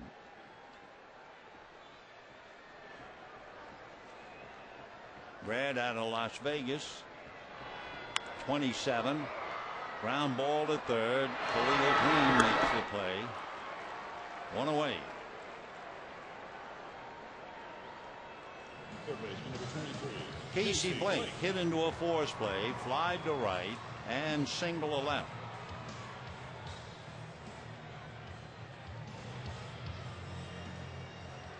Blake scored a run on a base hit by Orlando Hudson in that 3-run 5th inning. Right. 0-1. Thompson with a record of 2-6 and an earned run average over 5. No balls and 2 strikes.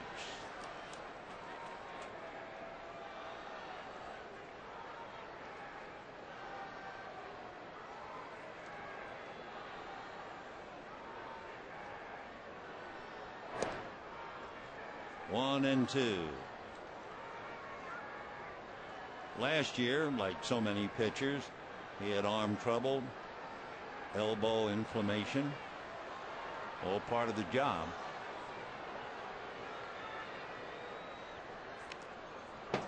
Still 1 and 2.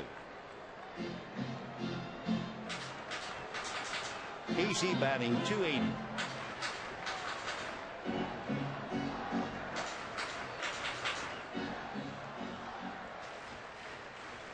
To look ahead,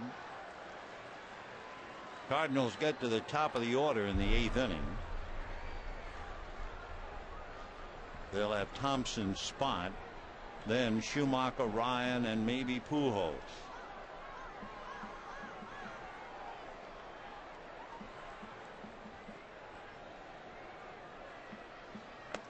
Down he goes.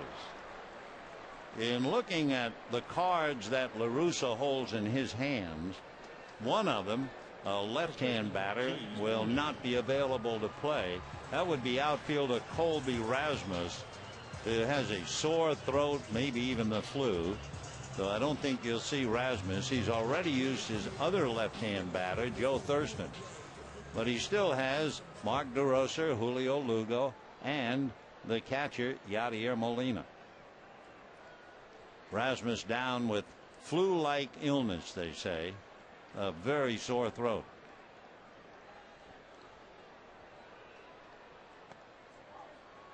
Ball 1. Loney is walked, fly to center, single to center to drive in a run. Hitting .280.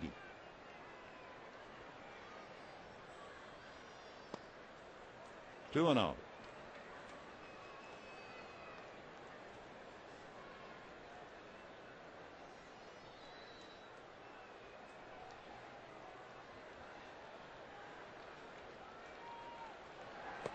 And ball 3.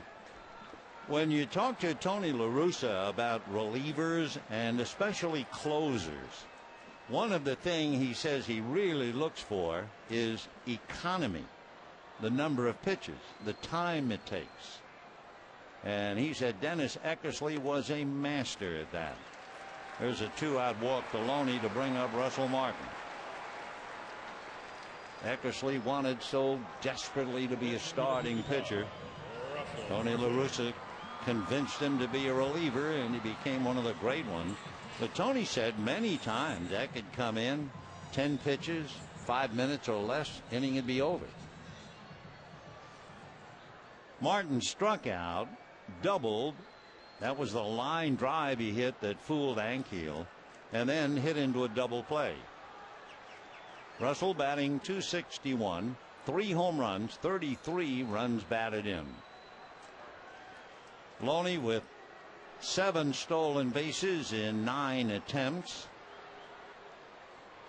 Orlando Hudson, who is 3 for 3, hitting back of Martin.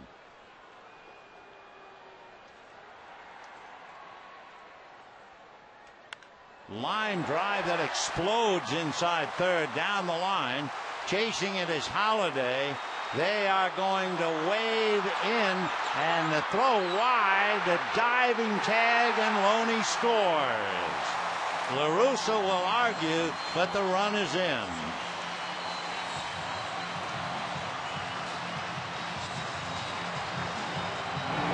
So James Loney just does get home, and the Dodgers add to the lead and now have it 6-2.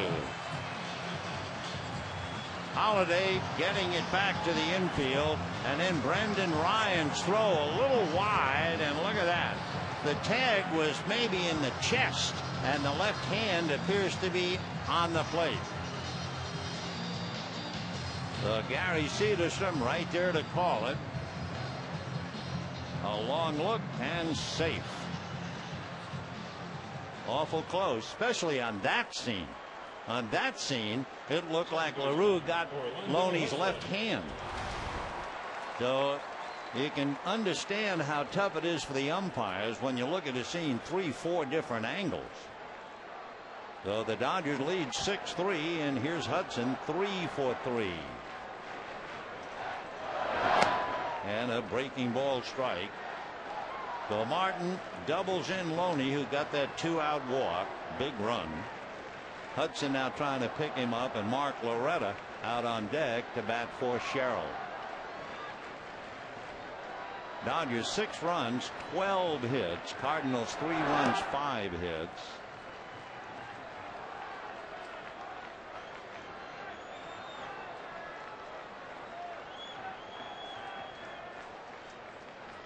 Down in the Dodger bullpen, Ramon Troncoso begins to loosen up.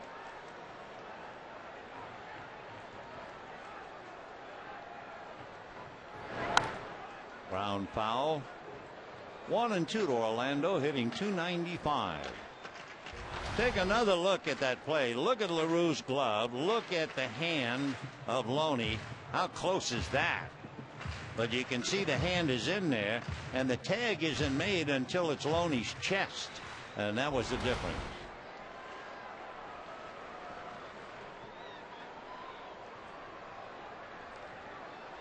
One and two. And a broken bat and a comebacker, and that'll be that. Boy, the wicked part of that bat is on the grass beyond second base. Dodgers get a gift run. They'll be glad to take it. And we go to the 8th, 6-3 Dodgers.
Look at this. Look at Loney's left hand. Look at LaRue's mitt. The mitt is not touching the hand. As the hand touched the plate, Jason has still not gotten the tag onto Loney's chest. At least that's the way it appears. You do know if Brendan Ryan's throw was just a little bit closer to the plate, Loney would have been out easily. But he was in, and it is 6-3 Dodgers in the 8th inning. George Sherrill stays in, and he will face a former Dodger, a veteran. Julio Lugo will come off the bench. Lugo played for the Dodgers 3 years ago. Came over from the Devil Rays, played 49 games, didn't do much, and hit only .219. Then he moved on to the Red Sox. So here is Lugo out of the Dominican Republic. Last we knew him, he was living, however, in Brooklyn.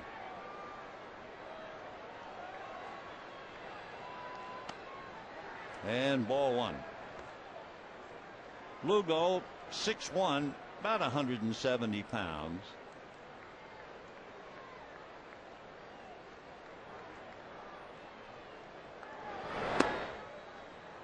Lugo talks about his mom going to work every morning at 6:20. She walked 36 blocks to work every day in rain, snow, whatever the weather. She'd work from 8 to 4 and then go to another job at 4:30.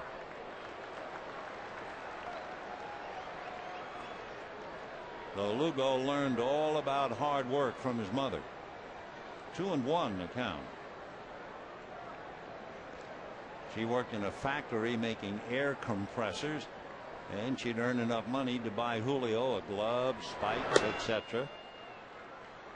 And he's had a long career since coming up with the Astros 9 years ago. All because of mom. 3-1.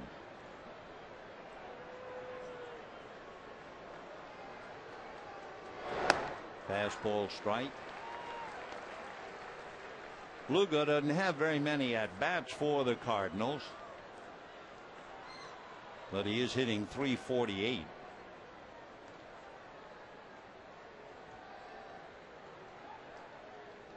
Time.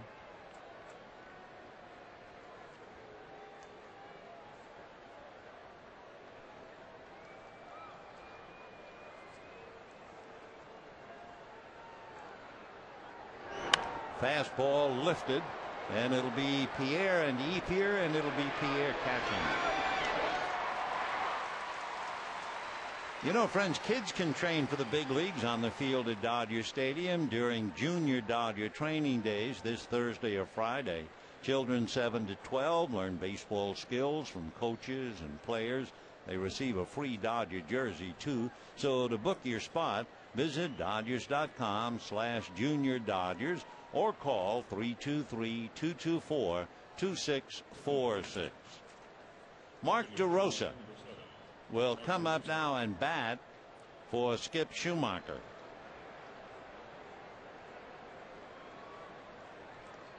DeRosa coming over from Atlanta.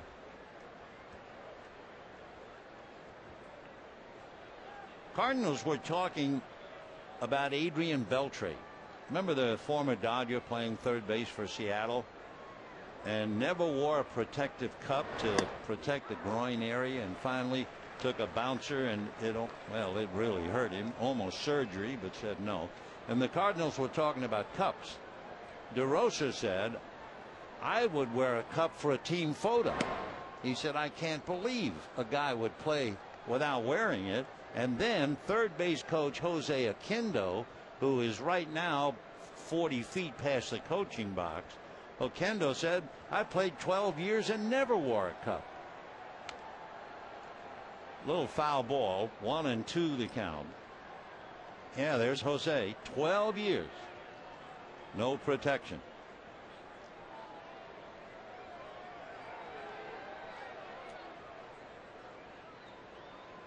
I love DeRosa. I'd wear one for the team photo. 49,052 taken in the game tonight. 4-9-0-5-2. One out, 8th inning, 6-3 Dodgers. Tomorrow night, Clayton Kershaw, Adam Wainwright. Check swing, they look. No swing, says Culbreth. 2-2. On deck, Brendan Ryan.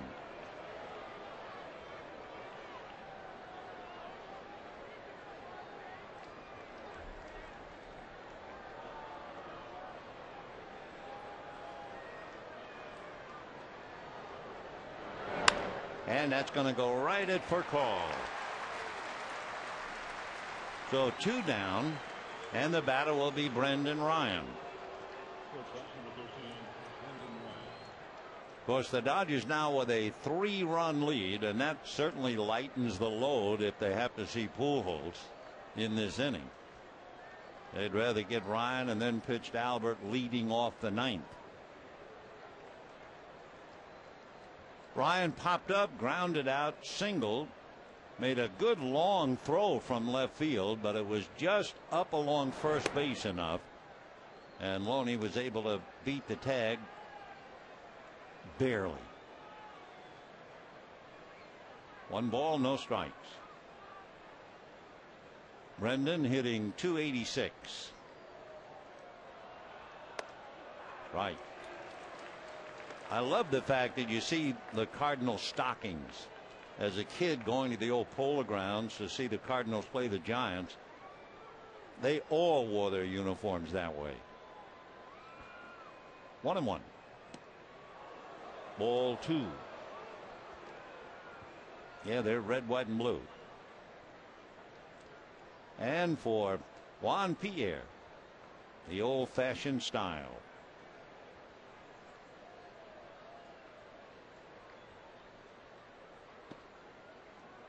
Three and 1.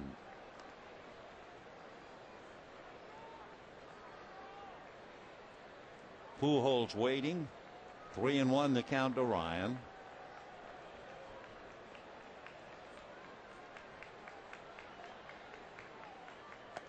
And a strike. You figure with Pujols hitting back of you, you're down by 3 runs. He was going to take 3-1.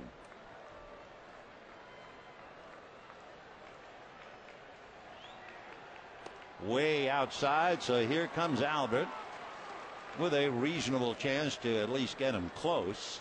Anxious moment in the Dodger dugout.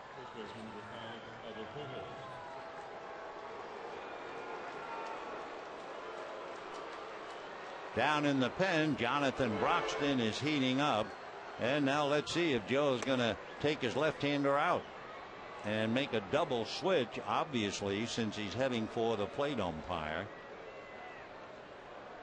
First thing that Cedarstrom wants to know, did you go to the pen? Joe said yes. Now, the last out was made by Hudson, but perhaps they would take Loney out. James is going back to the dugout.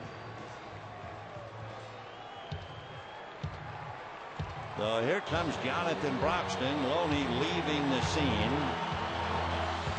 And in a minute, Broxton going head-to-head with Pujols. Mark Loretta will take over at first base and bat 9th.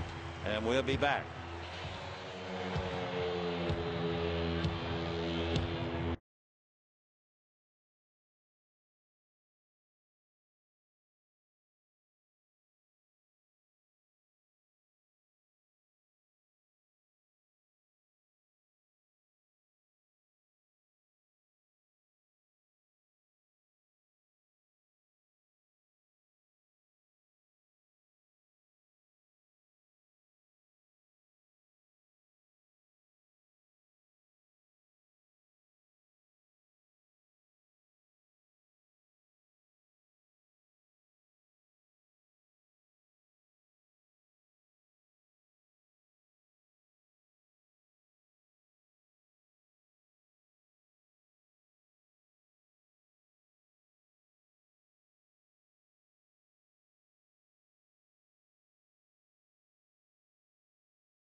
They get 4 outs tonight, And he wants to get the third out here in the 8th inning against Albert Pujols.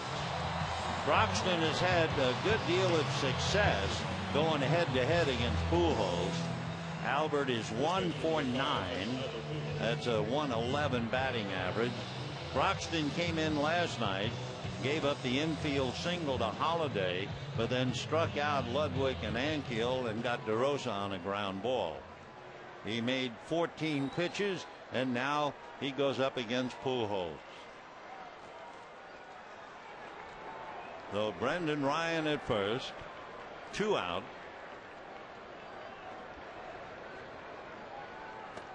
Almost hit him, ball 1.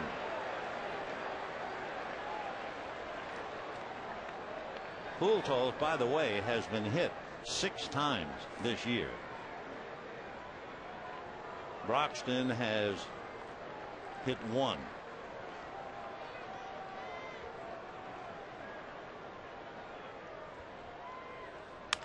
And a one-hopper off the glove of Blake. Still time to get Pujols. Yep.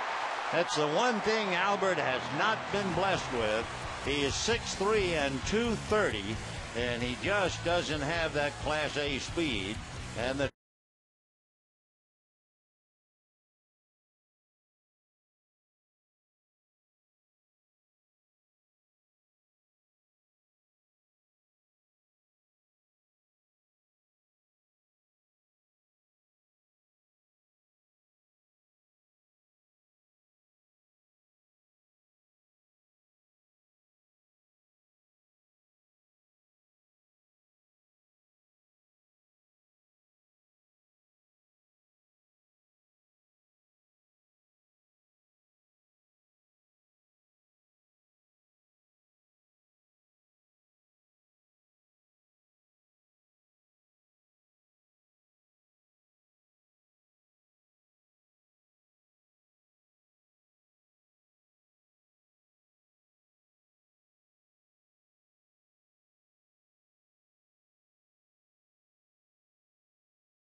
Strasburg to that record-setting $15.1 million contract, begun with a $7.5 million signing bonus.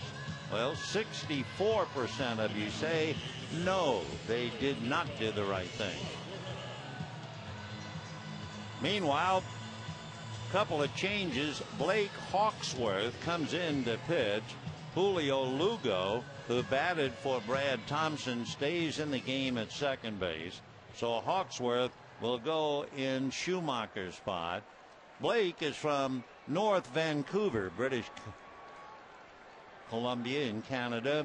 He also now moves to Sammamish, Washington. He was wanted very much to go to Cal State Fullerton, but changed his mind. Now he'll be facing Mark Loretta. All right. Mark hitting .228, 22 runs batted in. Done a good job coming off the bench and also playing several different positions. 0-1. Little roller to third, charging is Green, rolls on the run. 1 down, bottom of the 8th. Batter will be Rafael Furcal.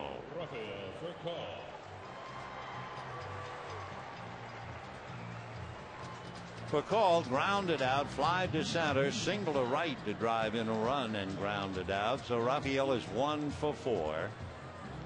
When the Cardinals come up in the 9th, trailing by 3, they'll have Holiday, Ludwig, and Ankiel against Broxton.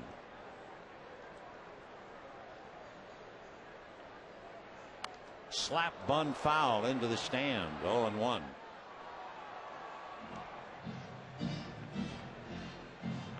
It's a great maneuver when he gets that running bunt down towards the shortstop.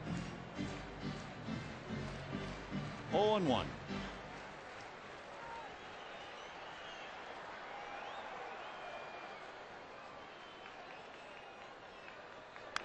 Fouled away. 0-2. Hawksworth, ideal size for a big league pitcher. He's 6'3", 195. Fastball, curve, slider, and change.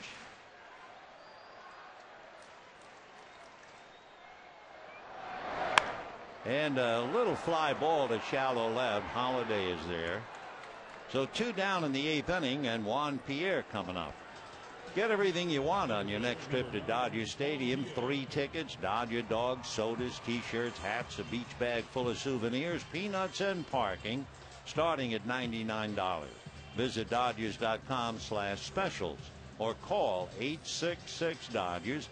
Get more compliments of the Dodgers and JetBlue. Dodgers trying to stop the bleeding at home. They've lost 4 straight here. And they're also trying to hold on to their current lead. In case you missed it, the Giants won in extra innings against Cincinnati, and the Rockies won their ball game, beating the Nationals 4-3. And that's driven to the gap, and Ankiel is not going to catch it, so a rabbit is loose. And Pierre will stop at second as the throw comes into Brendan Ryan. So Juan Pierre goes 1 for 5 with a double to left center. Dodger lineup tonight, everyone has at least 1 hit, and Hudson has 3. So Pierre at second, 2 out. Here's Ethier, walked, singled, and tripled.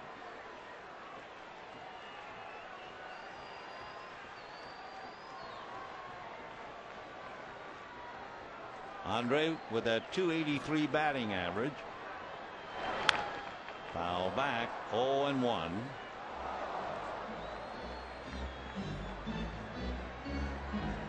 For the Cardinals, it's been Boggs charged with 5 runs, then Mott, then Thompson charged with 1, and now Hawksworth.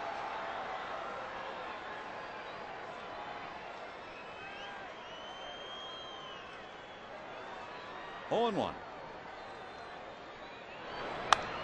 Hot one inside first and down the line. So scoring easily is Pierre, and Ethier will stop at second. So now he has a walk, a single, a double, and a triple.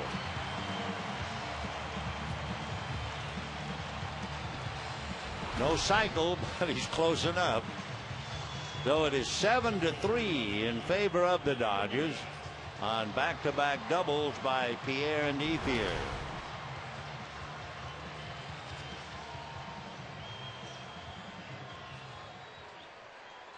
Two down, and that brings up Manny. Ramirez walked and struck out, single to right to drive in a run, and grounded to third.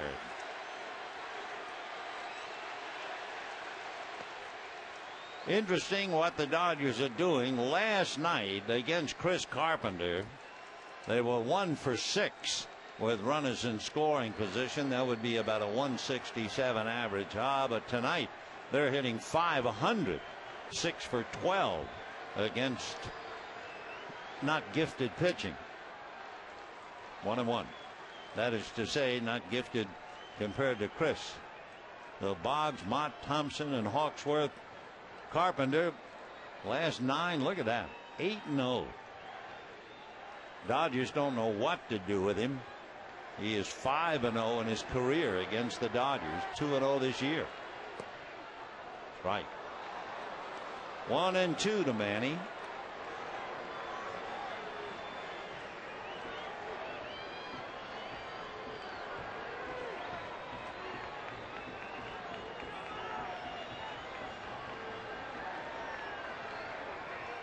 7-3 Dodgers, bottom of the 8th.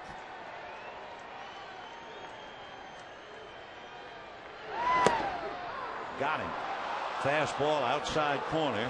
So Manny strikes out a second time. They leave Ethier at second, but he drives in a run, and it's 7-3 Dodgers.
And don't forget, tomorrow night, that'll be Matt Kemp bobblehead night, closing in on a sellout, but there still are some tickets. So if you want to be out here and look at what appears to be a wonderful game, well, we'll look forward to seeing you tomorrow night.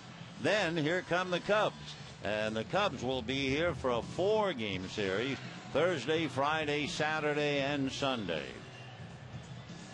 9th inning, 7-3 Dodgers. They piled up 7 runs on 14 hits. Jonathan Broxton made only 2 pitches to nail Pujols and close the 8th. Now he faces Holliday, who had an infield single against him last night after Matt hurt his toe on a foul ball. Foul back. Holliday has not had any success against Broxton. He's just 2 for 13.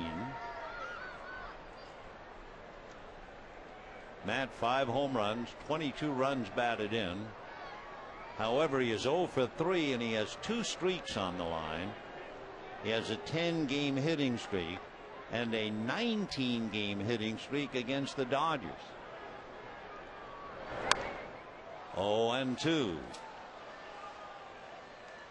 Holliday has just put up marvelous numbers, and it's reflected in the won-and-loss record of the Cardinals since he joined them.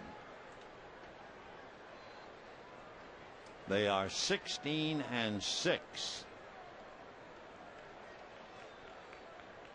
0-2.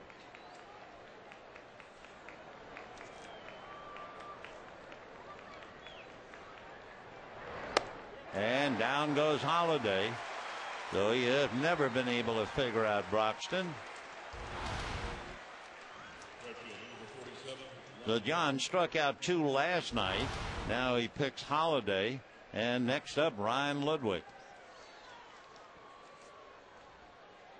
For Broxton, a record of 7-0, 25 saves, 22 walks, 81 strikeouts. Ludwig flied to right, flied to center, single to center, and scored a run.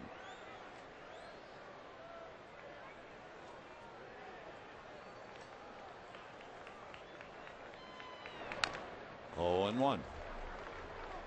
Ludwig 2 for 4 against Broxton. And then last night, Big John struck him out, so he's 2 for 5.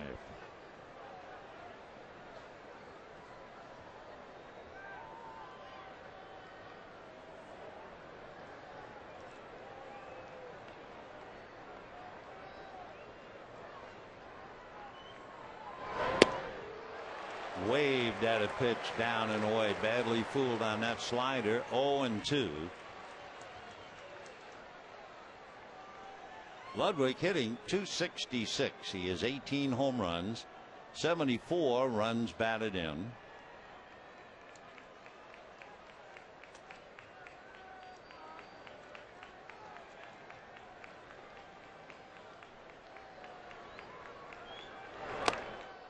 One and two.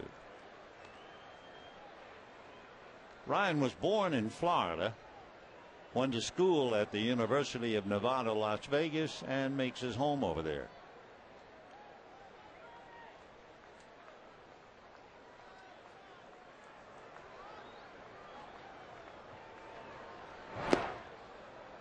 When Ryan was a little guy in grammar school in the 4th grade, he wrote that his dream was to become a Major League Baseball player, and the teacher said, "You need to get a real dream."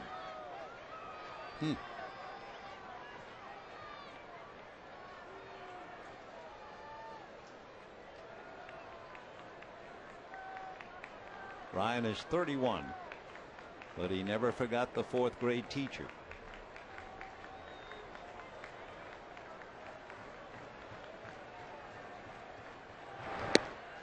And ball 3. On deck, Rick Ankiel. Rick is 1 for 3.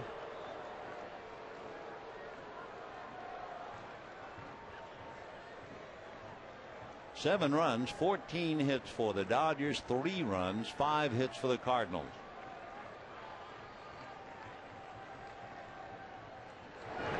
And he walked him. So he strikes out Holiday, walks Ludwig, and now faces Ankiel, who singled to center, struck out and grounded out. Rick 1 for 3. He has 9 home runs, 33 runs batted in, hitting .235.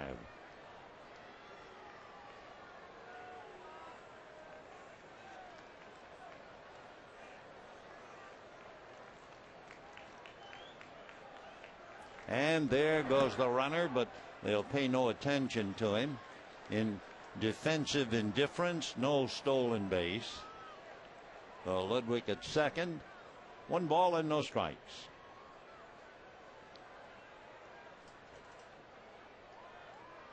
Khalil Green on deck.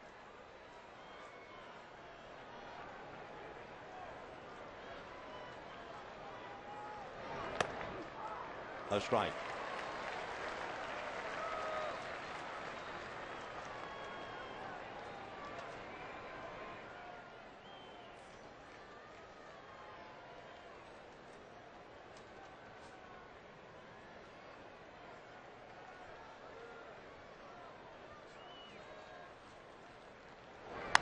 And pulled foul.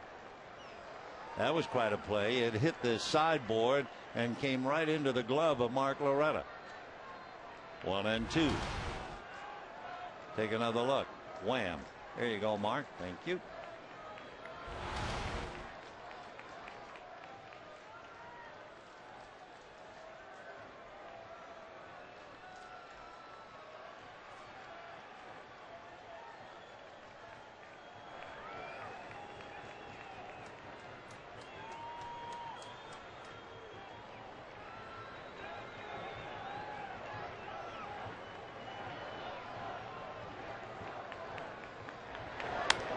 And fouled out of play. Rick Ankiel was a pitcher, and finally they changed him after he had pitched in Puerto Rico, and he became an outfielder on March the 9th, 2005. He's done very well.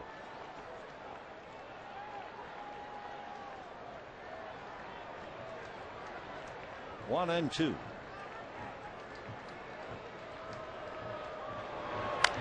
Fouled away again.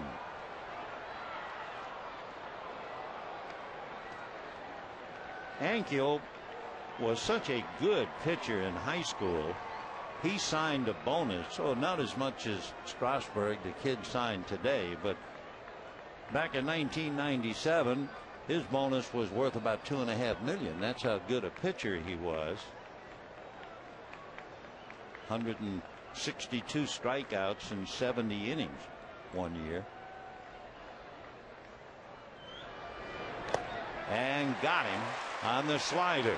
They're all looking fastball, and then when Broxton throws that slider, unless you are really sharp, you're going to go down. Holiday went down, and down goes Ankiel. So 2 more strikeouts. Broxton has struck out 4 in an inning and 2/3, starting with last night. And here's Khalil Green. Flied to right, grounded to short, single to center to drive in a run. Khalil hitting .214.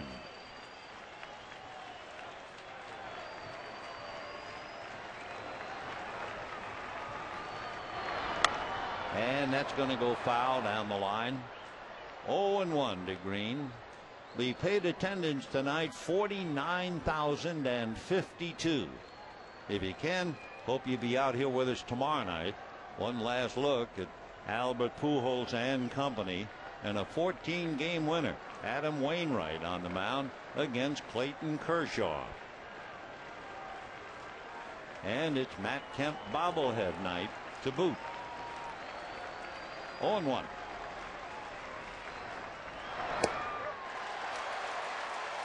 Throwing effortlessly at 95. So the crowd now on its feet. They want Jonathan to wind up striking out the side. Everybody up.